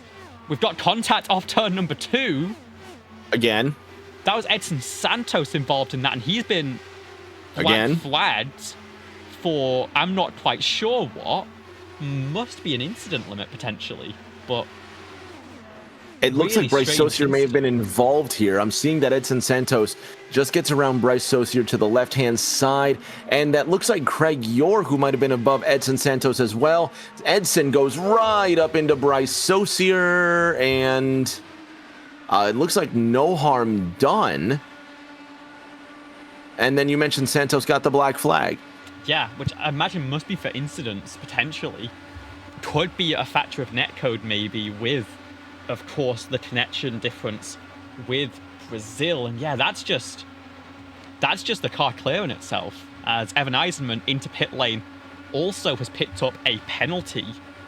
Looks like it may have just been speeding for the number 66 car, but he's going to go an extra lap down. We've still got, it looks like, 5 cars staying out from this cycle. George Ward, Mo Perry, Hunter Peach, Edson Santos, and Nicholas Pressey. And this is where the 94 is going to try and pull his strategy, as Pressey does come in but has to pit alongside some other cars, and a very touchy entry with Santos on the inside with Hunter Peach ahead, but does a great job holding on to it. Here are your leads, and you see how Ryan Belleville, all on the fresh tyres, swarming through. I imagine these cars will stick to the inside and come down pit lane basically this time by, and that will cycle those other cars straight back to the lead in what is a much more strung out pack now. And there it is. And Santos will finally get a move on again at the front of this race. It's Big Pink George Ward, who's in the pits, Mo Perry as well, and Emily Howe now circling turn number 2 with Christina Ryan and Noah Belleville in tow. Matt Schlosser some distance behind, relatively speaking. Then Bren Roberts, the rest of the pack. So, Liv, it looks like the top 3 have broken out to their own little mix. And if it stays green to the end, these 3 might be your picks to win it. George Ward trying to re-enter the racetrack, however. Christina Ryan battling with Emily Howe and Noah Belleville. And Liv, George Ward, well, by my telemetry, it's weird. He hasn't actually taken the service. Oh, you're kidding. I was going to say, it's showing that he didn't come down for a stop. And he's going to have to go again. These are the mistakes that we talk about, Liv. These are those mistakes. And it's not been the only one. A couple more replays to queue up here. This first one, James Wright on the way out of pit lane rather than on the way in that cycle. And just a little bit too aggressive, I think, coming through the apron in 1 and 2. Showed an incident on the replay. Maybe it is just my timing lying to me. But I know this one is going to be very real for Mo Perry, who's had such a strong race up until this point. Following George Ward into the pit lane, spins and catches the inside wall. And I believe might have to tow to his pit box from here. And then, of course, we can follow George Ward, who, in all of that distraction, pulled in for his box and realized he's just flown right past it. So, disaster for George Ward as well. Both of those cars at the end of the cycle, just throwing away any advantage they could have gained from that. Quickly approaching the final 50. Started racing just over an hour ago. And for the most part, the status quo hasn't changed. It's been Christina Ryan, Emily Howe, Noah Belleville. They will continue to fight. Nick Pressey running in 9th. Tucker Sawyer being scored in 12th, which is everything Nick needs right now. It doesn't really matter where Nick finishes, as long as he keeps his distance ahead of Tucker Sawyer. That's the big game right now. 81 points back to Tucker. Go ahead, Liv. What about Christina Ryan? She's only 5 back from Tucker Sawyer, and this was always going to be her stronger race on the big oval. She's running in this 4-car lead pack with Howe, Belleville, and let's not forget Matt Schlosser going for the 3-peat here. Would be an incredible run of form for a rookie. He's in a 4-car pack with George Ward, the lapper, trailing behind. after taking that accidental pass-through penalty. The rest of the field 4 seconds back in the fight for 5th place. They can catch up if they work together, but they've got to be really organized because that top 4, they know what the game plan is. They are going to do everything they can to extend that lead and, again, make it a 4-car fight. At that point, it's a 1 in 4 chance of a win for any of them.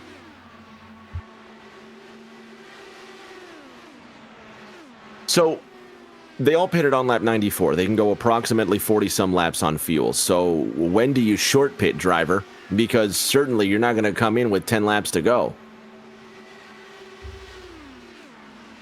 Or are you?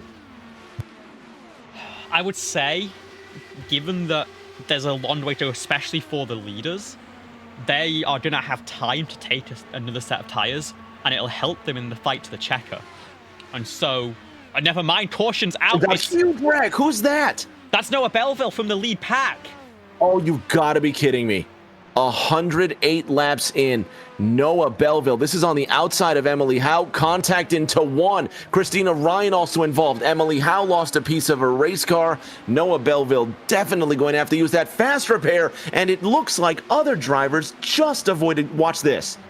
Oh my gosh. Think fast in that second pack. I want to see another look at this incident into turn number 1. Belleville goes high. And Emily just isn't leaving as much room as maybe Belleville was expecting. It's the sort of room I think that would have been left in the earlier running. But when you think about where we are now in the race, I can understand why you wouldn't leave that additional room. Let's have a look from on board Nicholas Pressey in this incident. Remember, huge championship fight. He needs to stay clean. You see the car spinning off turn 2, and it just rolls down the racetrack very late. I've got to say, they stayed on the throttle for a long time with that smoke in the air, but he does a great job getting around it in the end, and we only have, it seems like, 1 car with significant damage out of that, though maybe Emily Howe also in a little bit of danger. Let's have a look at that car. She is going to pit here. I think this is a potential fuel save to the end now. And so that's why they're willing to take that risk behind. Does Emily have a full front wing? No, so it'll be a 5-second stop. She had to come down pit lane, and she is going to have to go further back in this field and fight her way back through as Christina Ryan slides into her box. We're going to let these drivers get fueled up, get repaired. We're going to have approximately just over 40 laps to go when we take the green. Don't go anywhere. We'll be back for a thrilling finish with the Indy cars at Michigan.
And as we saw there on the replay, very strange incident on pit lane. Lily Sharp, Matt Schlosser making contact. Schlosser now slides the box and has to roll back as he gets a new front wing on that car. Takes the fast repair as well in that, so maybe had some wheel damage. But this is also a bunch of cars close to half the field coming in and topping off on fuel as we come to a restart with 44 laps to go in the race. This is going to be a tricky fuel save, but it's going to be possible. And so a great call from these drivers to give themselves a little bit extra to work with. A caution would make this very easy for them. But 44 laps at a 2-mile track, from my experience, is just barely possible if you are full save from the very drop of the green. Drivers like Tucker Sawyer, they did not come in last time by. Edson Santos also stayed out here and cycled back to the lead. So they're hoping for more cautions or not buying that these drivers can make it to the end from here. But we are going to go green with 88 miles of racing left to go, 44 laps here at Michigan. It'll be Tucker Sawyer, second in the championship, in control of the field. And we are going to get back to racing right now.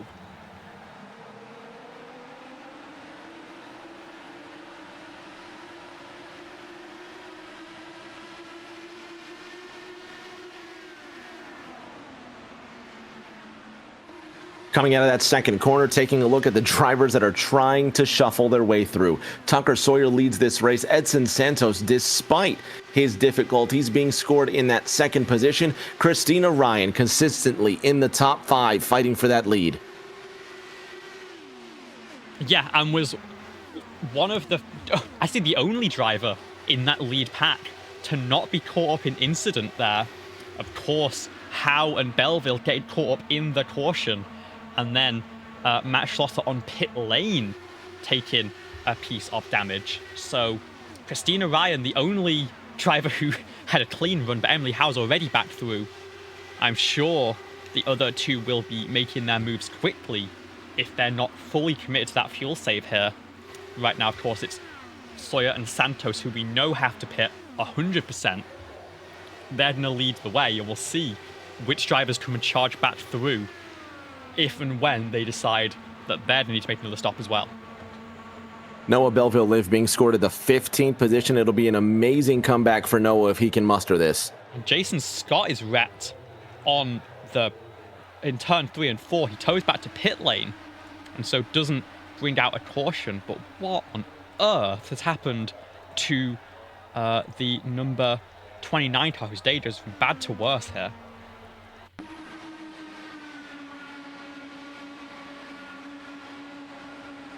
Just into the marbles, into the wall, and then maybe netcode from Mo Perry, maybe real contact. Mo Perry also forced down pit lane here. A very strange incident for the Ascent Racing driver, and it's going to be his day done, I'm sure, as we focus back to the front of the field. And the race looks very different than it did a few laps ago. I think that a lot of this field is trying to make this fuel save work. It's a bold strategy, Cotton. We'll see if it works out for him. Yeah. When I say from experience that it's barely possible, I ran a race at Auto Club and made a 44-lap stint work to the end, but I was in map 8 for the final lap, which is a safety car map. You're not meant to run it in green flag conditions. It was just to try and stretch every last drop of fuel, and this is a very different track to Auto Club, so I'm not sure how well it's going to work for them. Maybe it's a little bit easier. Maybe some of these drivers will shortly realize that they can't make this work and they've got to go. And I think you're seeing a couple of drivers start to make that call. Matt Schlosser charging through the field. He sees the leaders run away. He doesn't think the strategy's going to work. And so he wants to make sure that they stay attached to them and don't let them run away with this race win. 117 in of the scheduled 155. We're inside of the final 40. Tucker Sawyer came into this race 81 points behind Nick Pressey, and but for the grace of the racing gods, is still in this race. He had a big spin off of turn number 2 with minor damage to the race car, and he has survived thus far. Edson Santos behind him, one of our oval experts. Bryce Saucier rolling in that 3rd position, and Tucker, with this race that has double points on the line, in a beautiful position. He just needs to keep it. Matt Schlosser up 14 positions in the 4th spot. Bren Roberts up 17 positions. Colin McDonough forces 3 wide, and there's a huge crash in the middle. Emily Howe's involved down the front straight, and that was going. Look at this. Was that Jesse Francisco? I think it was, and that was pinball out of the pit lane. Colin McDonough going 3 wide, just right there. I was just looking at Bren Roberts, and I don't know how Bren didn't get involved in this, but it's another caution.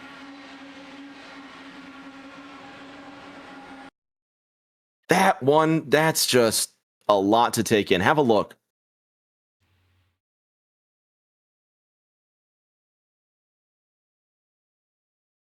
Liv, I'm looking at this, and I just don't know why Colin's trying to go 3 wide. Lift your foot, Colin.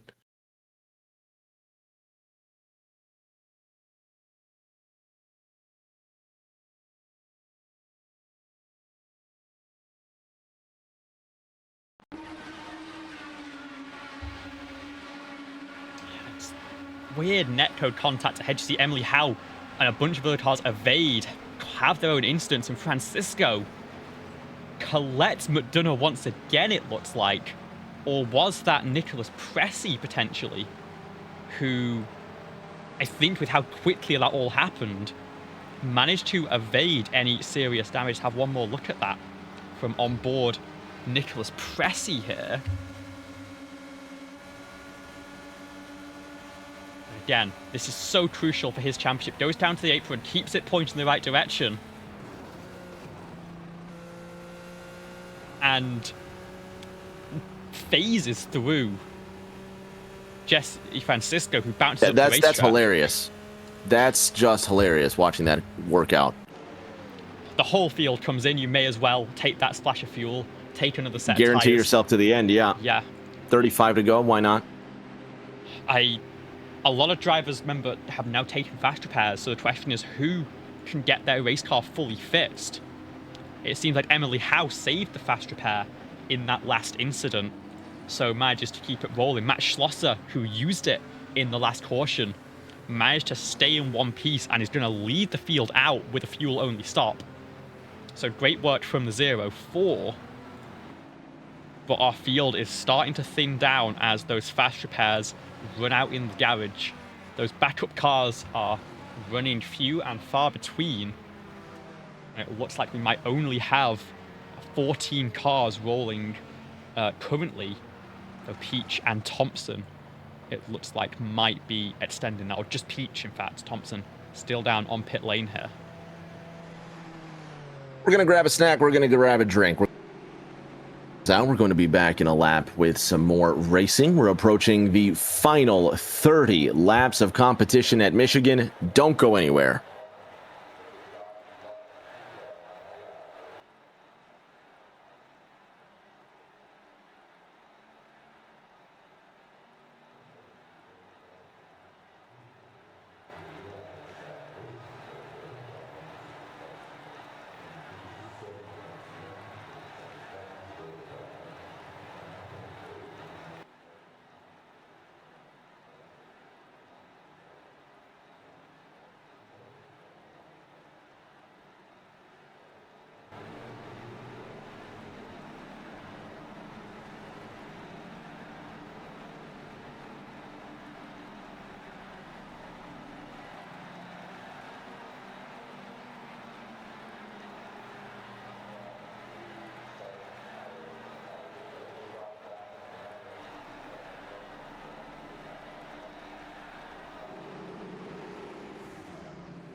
It will be a 33 lap sprint to the checker from here. fuel now, no question for any driver. The entire field has come down pit lane for a splash of fuel, with the exception of Eli Sasek taking the wave by. He's going to hope for a quick caution the rest of the field. And I think everyone in the stands hoping that we can keep this one green and get a good run to the checker. It is Matt Schlosser in control of the field with Christina Ryan on the outside. The usual suspects are back at the front, and it is going to be a great restart from the 0-4 to get going once again.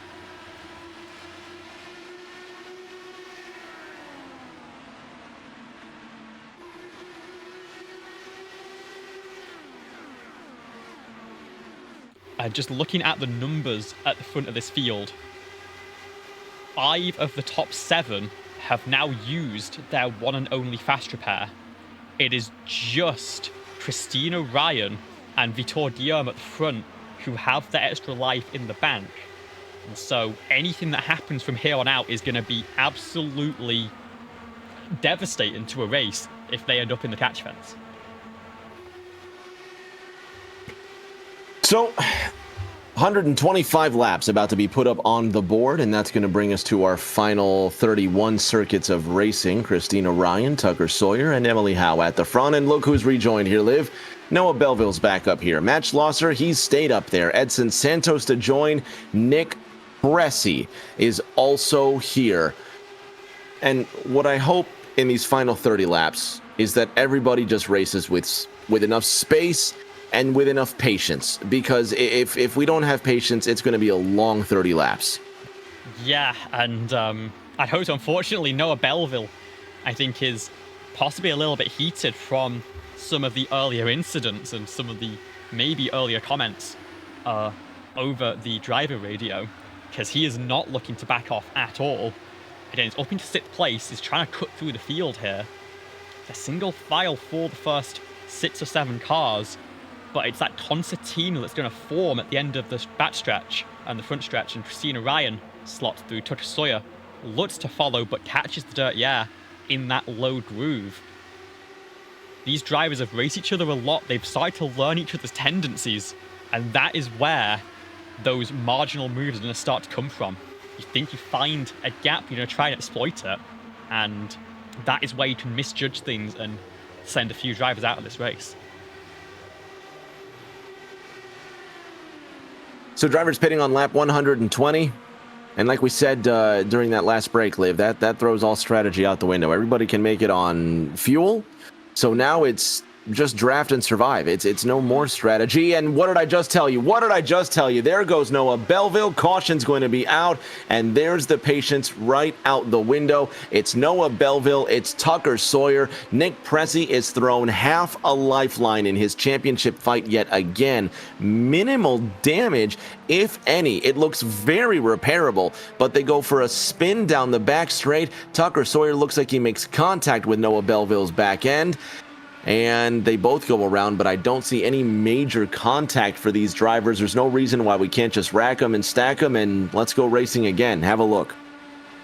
Yeah, and this is, again, the aggression starting to ramp up. 3 wide for 4th place here, and it's thanks to a little bit dirt. Yeah, Schlosser pinches Belleville a little bit tight late in the corner, as it is his right. Belleville keeps the nose in, and it's Tucker Sawyer on the inside who just misjudges it slightly.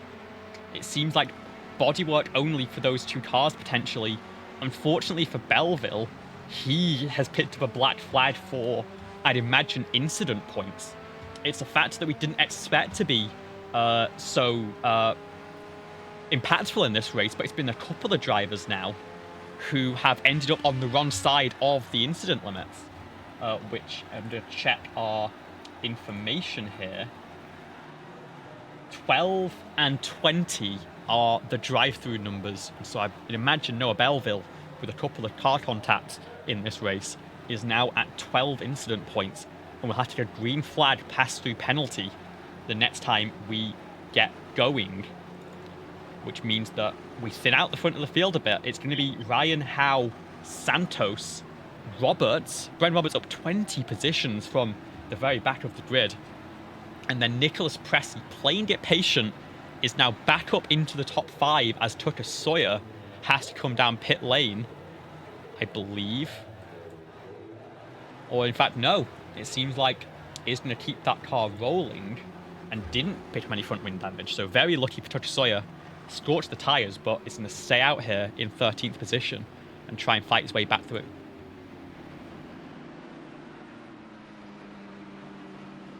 So the drivers are on the back straight. They look like we're not ready to get set up yet, so we're going to give another chance to get set up here.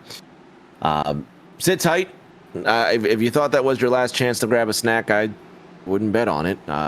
We're now going to have, 25 left, Liv? We're going to have another quarter remaining next time by. So sit tight, grab something for yourself, and I suppose we'll see you back here in just under 60 seconds. We'll be back with more racing in a moment.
"25 laps to go when we take the line. Christina Ryan has perpetually been at the front of this race, seemingly a long time ago.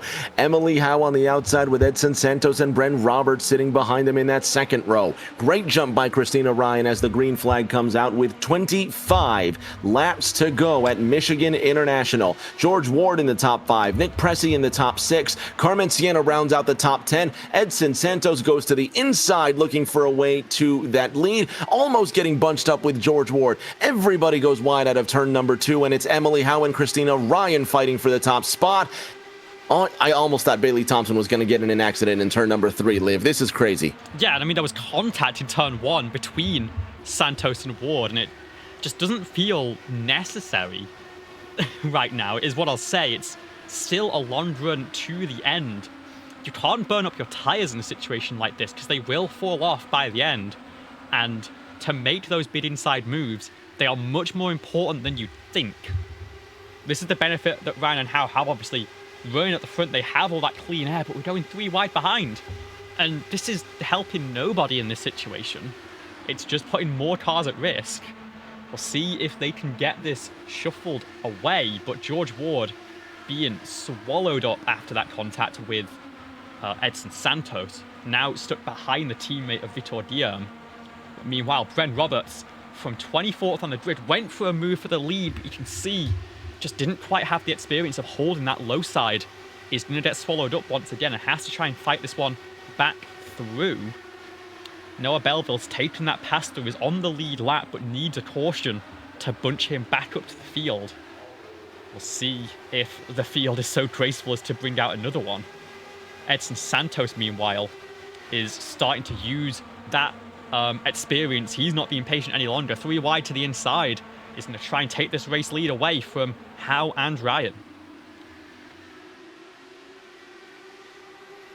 The laps continue to wind down. It'll be 21 laps to go next time by. Drivers fanning out along the back, drivers fanning out along the front. Everybody just trying to make it back in one piece. Christina Ryan leads this race with Emily Howe and Edson Santos as supporting characters on that podium. Bren Roberts in fourth and Bryce Saucier rounding out your top five, while you have Vitor Guillermo and Nick Pressey discussing the sixth position. Matt Schlosser says, I'll take that instead. Emily Howe to the lead with 20 to go next time by.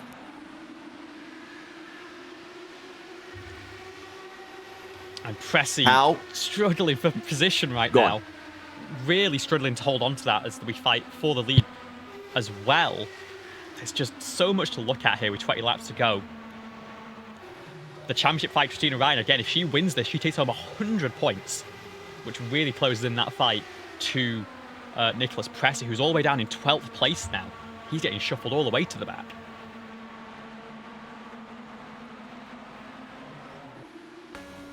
So, Howe still up front, but we know that that's not going to last much longer. Everybody getting really close. Edson Santos now moving to the inside, and I'm glad that Santos is up here because we really get to see where this skill comes through. Vitor Guillermo also there on the high side. 3 wide with Matt Schlosser and Bren Roberts, who's been just on the fringes, but again, like Mo Perry, Bren Roberts has been on the cusp of that top 5, but Bren has run a couple of purple laps, a couple of those fastest laps of the day.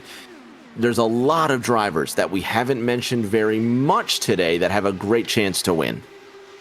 Yeah, and Bren, one of those drivers that has that fast repair still intact. A lot of the front runners have been caught up in incidents in those positions. Bren, playing a patient race coming through at the end of it, has managed to keep it for himself, as have Bryce Saucier, Vitor Guillermo, George Ward. They can afford to be a little bit more aggressive in these final laps because they've got the backup car available if they need it. Meanwhile, Emily Howe is going to stroll George Ward into the wall there. Is going to lose a couple of positions, but should keep it on the straight and narrow. And again, it's this 5-car fight right now for the lead. Santos, the new entry for this race, but of course has so much experience running at the front in Champ Car. The other 4 have been the usual suspects all race long. Ryan Howe, Saucier, your top 3 with a little bit of Edson Santos peppered in between. 139 laps will be completed this time by, and will leave just 16 remaining on the clock. Ryan and Howe, nose to tail, 1/10 apart. All right, driver, heads up. You're going to have 16 laps to go, and you've been at the front all race long, but now you have to decide where you're going to make your winning move. The draft will play a factor. Where do you decide to pass for the lead? I think... Oh, never mind, we got contact further back. It's Well, Hunter never Peach mind. Of course it is. spinning around. George Ward also involved. Mo Perry, unfortunately, his day gonna be done. And I think Tucker Sawyer was also caught up in that. So we're gonna bring them and rattle them up one more time as Belfield just about stays on the lead lap there. But that was a big, big incident for the field. Let's have a look at exactly what went wrong on the backstretch once again.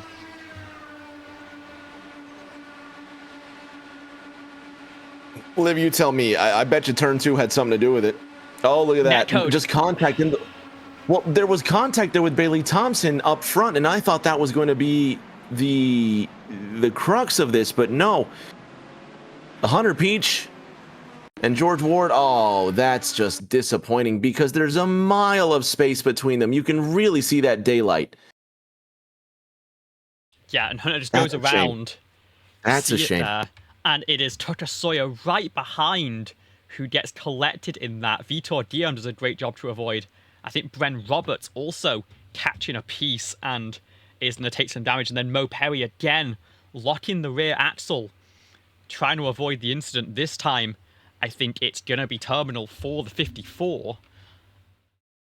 And yeah, we're going to have a sprint to the finish. Unfortunately, with how they've been racing, I don't know if this will be the last restart, but we have a lot of drivers down pit lane here. Ryan, Howe, and Schlosser stay out along with Sassett and Wright. A lot of the field figured this is a good time to get some fresh boots on, as we have a barbecue down in pit lane for, I believe that is Colin McDonough, who has been stopped for a while. See what cars can get rolling once again. Bryce Sosa is out of pit lane, Bailey Thompson, Vitor Guillaume, everyone taking a set of tyres here. Tucker Sawyer taking a wing change, and unfortunately, for second in the championship, has hit that incident limit in that last caution, and so it's going to have to pass through in the final 15 laps of the race and hope for chaos ahead to catch up Nicholas Pressey, who again has stayed out of trouble all race long, still has a fast repair intact. Again, most of the field not with that benefit anymore. So we're going to have, what, approximately 10 laps to go when we get kicked off again. So 12 laps. 12 little lonely laps. Time for 2 more cautions if the field wants to win them out. Don't say that. Don't play around. Don't. I blame you. If we have more than 1 caution before the end of this race, I genuinely blame you for the end of this. We'll see what happens. I'm always thinking in a situation like this, especially at a race like this where it's all about timing the move. We're talking about when to go for the move off, like whether it's off turn 4, where you try and get ahead off turn 2. There's no overtime in open wheel racing. There's nothing to extend the race if a late caution comes out, and it's always going to be 4 laps to go. I think maybe 5 to go actually in Champ Car competition. That will cause the end of the race. That's the point of no return. And so from that point onwards, you need to be thinking about having the nose ahead, because the moment a caution comes out, that is going to freeze the field, and whoever was ahead at the last timing loop is going to be scored as the winner. All right. 12 laps to go when we take the green. We'll see if we make it to the end, or we'll see if nothing beats a Jet 2 holiday and one of these drivers goes sailing into the atmosphere. You are the second person I've seen reference that today. You do know what I'm talking about. I know what you're talking about, yeah. Okay, fantastic. Okay, good. Yeah, not only is that song fantastic, but that meme is the greatest thing that's ever happened. So whenever we should have been referencing that all night. Whenever something happens where a car flies off the surface of the earth, we should have just said nothing beats a Jet 2 holiday.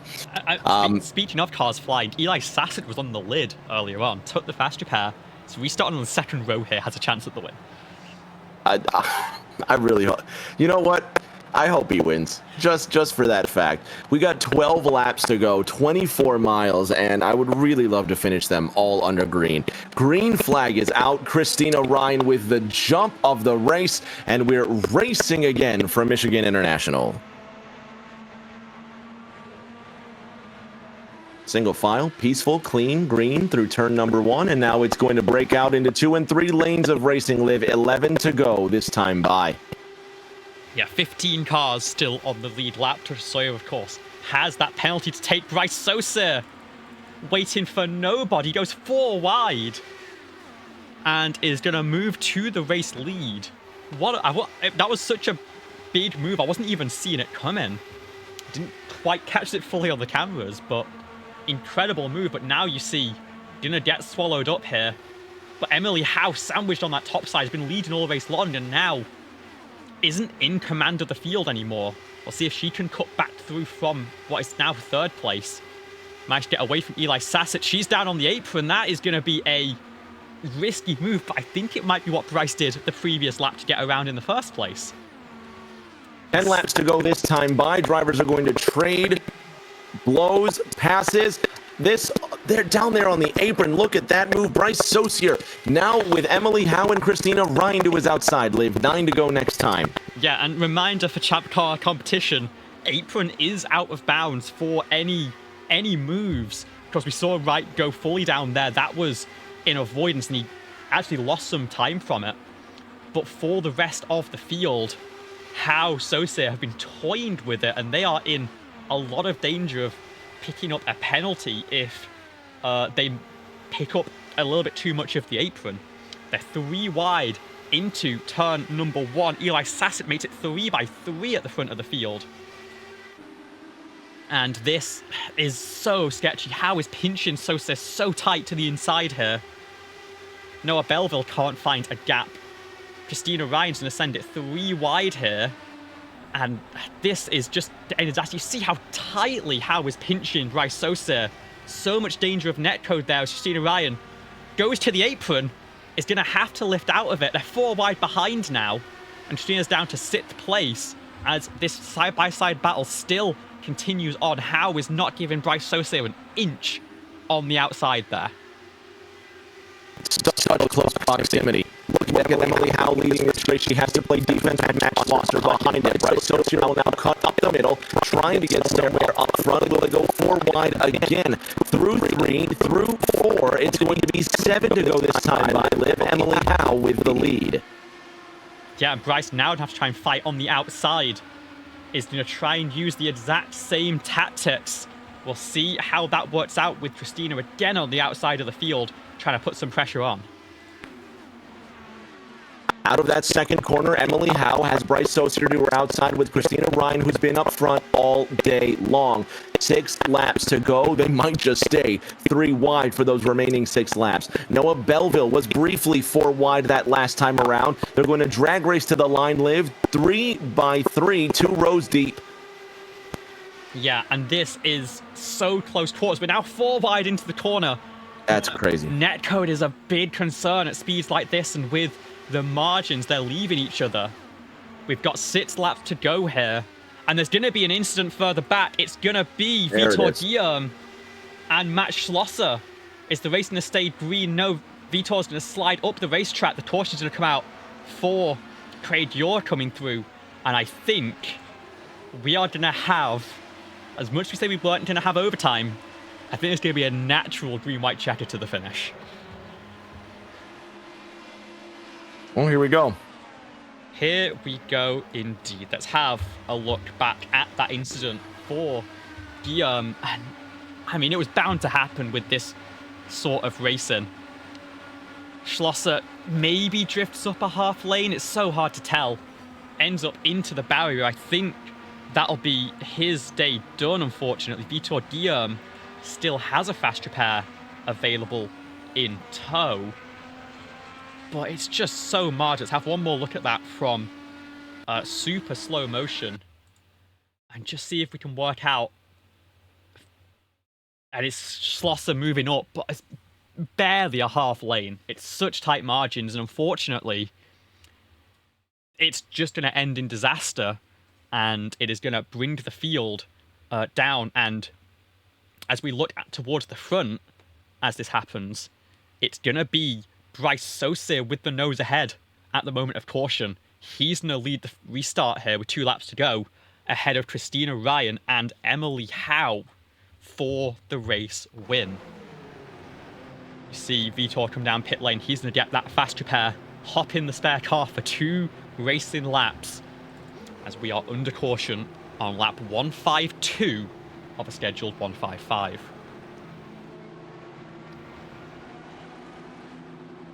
So the lights are still on atop the pace car.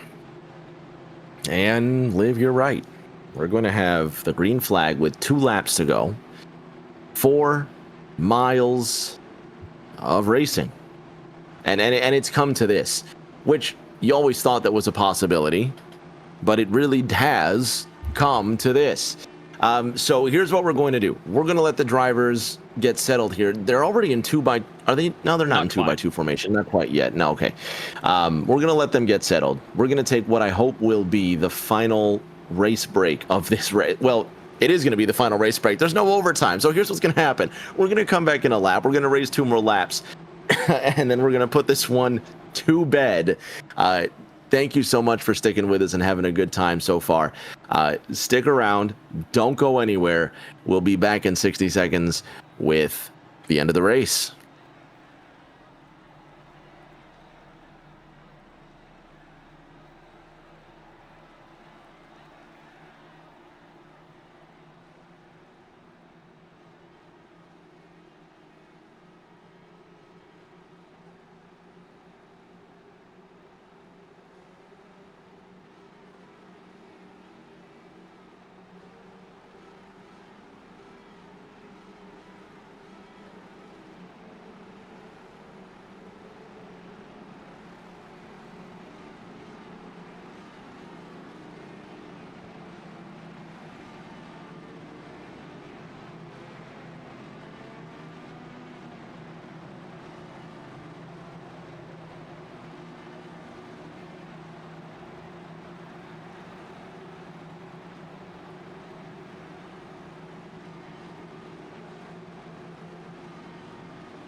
4 miles of racing will decide this race. Here is how it is going to go. The green flag will fly at the end of this lap. There will be 2 laps of action left.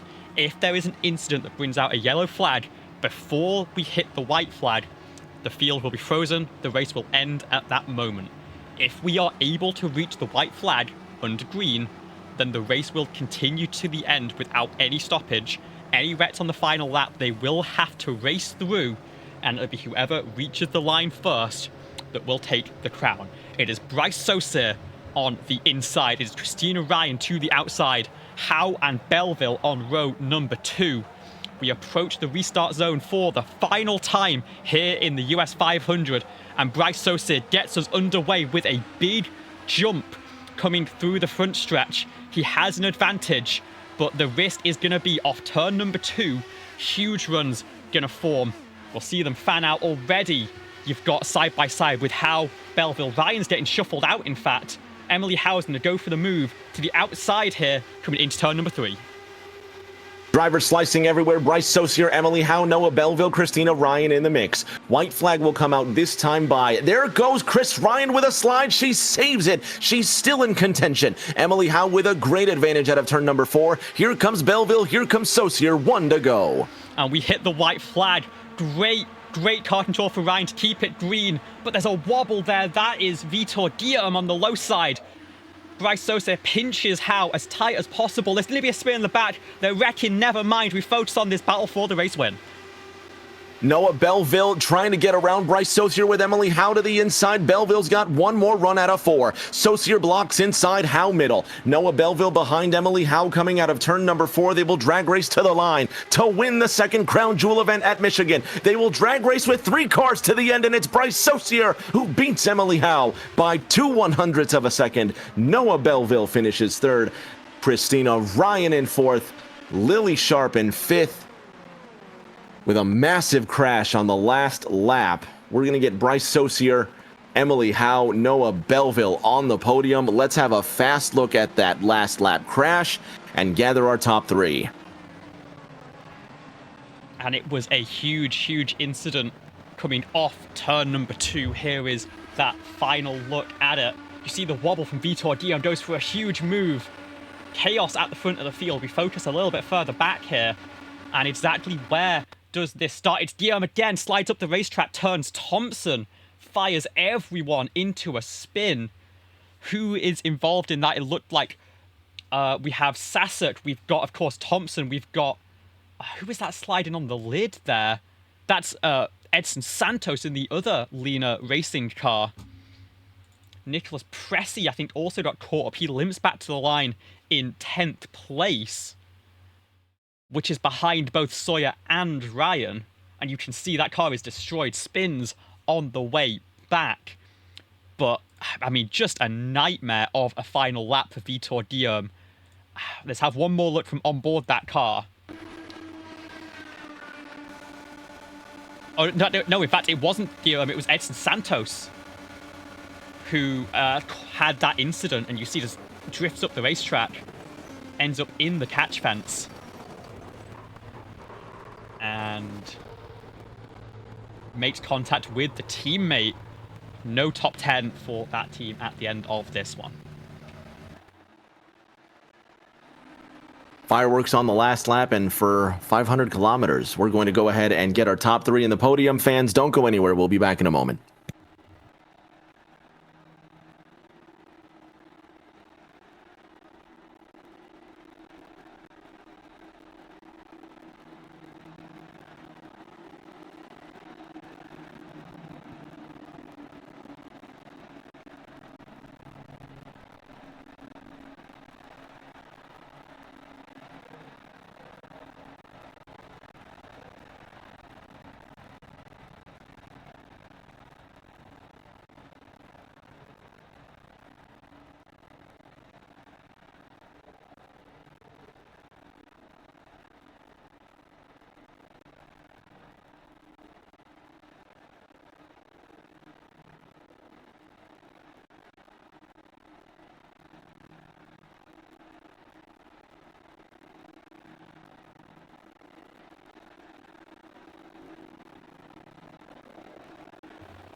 On the podium with our top three after Bryce Saucier in his last ABN Champ Car World Series race wins by 2/100ths of a second. Bryce, going into your sabbatical, as it were, that has to be a great way to win by that margin over Emily Howe and Noah Belleville. What a win. Yeah, it feels really good. Last time we had a natural green white checker like that, it was Fontana in season 2, and I lost it by a 10,000 from the lead. So I wanted to make some amends for that. And last season I lost to a caution coming out right after Nick had passed me for the lead here. So it was a little bit of weight on this race before we went in. Of course, it being the last one I'm going to be able to do for foreseeable future with a new job schedule. But super, super, super happy to win this one. You worked for it, and you were there at the end, and that's what matters. Congratulations on that W. You've earned the celebration. Liv, you've got our silver medalist, Emily Howe. I sure do. And after such a close finish there, it is going to be Emily Howe with the silver medal here at Michigan. You ran up front all race long. Talk us through the preparation that gave you for those moves in the final lap, and what you could have done any differently to get past Bryce there. I think the only thing that I could have done different was not have the dart without feather in the 41. It's kind of around, but good one to Bryce. Used a lot of Indy fixed knowledge to keep myself in position that whole race, and then I think Bryce and them had better tires at the end, and they were just able to clear me off at 2, and it was just kind of game over at that point. Yeah, so you didn't take tyres under that late caution. A lot of the field did. Were you worried when you saw the field peel down pit lane there that it was going to be difficult to hold on? Not particularly, because, we were up front the whole time, and we never really were in dirty air, so our tires were fine. We just never really got a long enough run to be able to kind of work ourselves back into control once the kind of little dashes started happening. All right, well, it is going to be a second place finish. Anything you want to say to the fans at home? Now is the time. Congratulations. Yeah, it's going to thank all the people back at Winstel, all the people at Indy Fix for teaching me how to race around darts without feathers, and everyone at ABN who puts this on together, and all the fans at home who watch. That was our second place finisher, Emily Howe. Rick James is waiting, standing by with our third place finisher, Noah Belleville. Noah Belleville, dominant up front all day. You got caught in a couple of messes, definitely there at the end, but it just looks like you ran out of lanes to make that pass on that last lap. Yeah. I almost shot down to the apron just out of habit, but then I remembered that that's illegal. So I'm glad I remembered that. But yeah, I gave my teammate a nice little push there to the win. It was a really good finish, though. It genuinely was a really good finish. I'm glad it ended the way it did, especially after you got caught up in that mess earlier. But a good, hard-fought race here going into the IndyCar break, man. Congratulations on third. Are we going to see you in the rest of the season? I'm sure you will. Well, what's next? Well, I don't know. We don't race for a month. Liv, what's next? Oh, wow. It is Watkins Glen coming up in, Ooh. I believe, 4 weeks' time. And then round out the Nice. calendar with Montreal, Nashville, Portland, of course, the California 500, and then a season finale over at Chicagoland.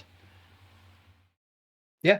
Watkins Glen should be really fun. It's a nice road course. So might be my first road course appearance of the season. So we'll see. We'll see you at Watkins Glen. Congratulations on third. Thank you. Liv, over 2 hours ago, we started this 500-kilometer event here that's finally come to a close after good, hard racing and what seems like an unexpected number of cautions. But it seems like everybody had fun, and it is a well-deserved send-off headed into our break. Yeah, Bryce Saucier, fantastic run, kept the nose clean all race long, didn't use a fast repair in the end. And then, of course, Emily Howe, Noah Belleville, your podium. Christina Ryan also ran up front all day, just one spot back in fourth, but great championship points in what was a double points event. Lily Sharp with a great fifth place finish, surviving the chaos at the end, ahead of Tucker Sawyer, James Wright, and Carmen Sienna, the last car through the incident. It's going to be Jason Duckworth, Nicholas Pressey, Bailey Thompson, Gren Roberts, caught up in the last lap, and then Vitor Diem, Eli Sasek, Edson Santos finishing out the cars one lap down. George Ward, Craig Yor, Matt Schlosser caught up late in the running with Jason Scott, Mo Perry, Hunter Peach, Colin McDonough, Jesse Francisco, Mitchell Savedo, and Evan Eisenman, all your retirements in a chaotic US 500. Chaotic race indeed, and we're going to reminisce about this one for a minute. For Liv Hayward, everybody involved with the production, I'm Rick James. Thank you so much for tuning in for another race. Everybody stay safe, take care of each other, and we'll see you all around the corner.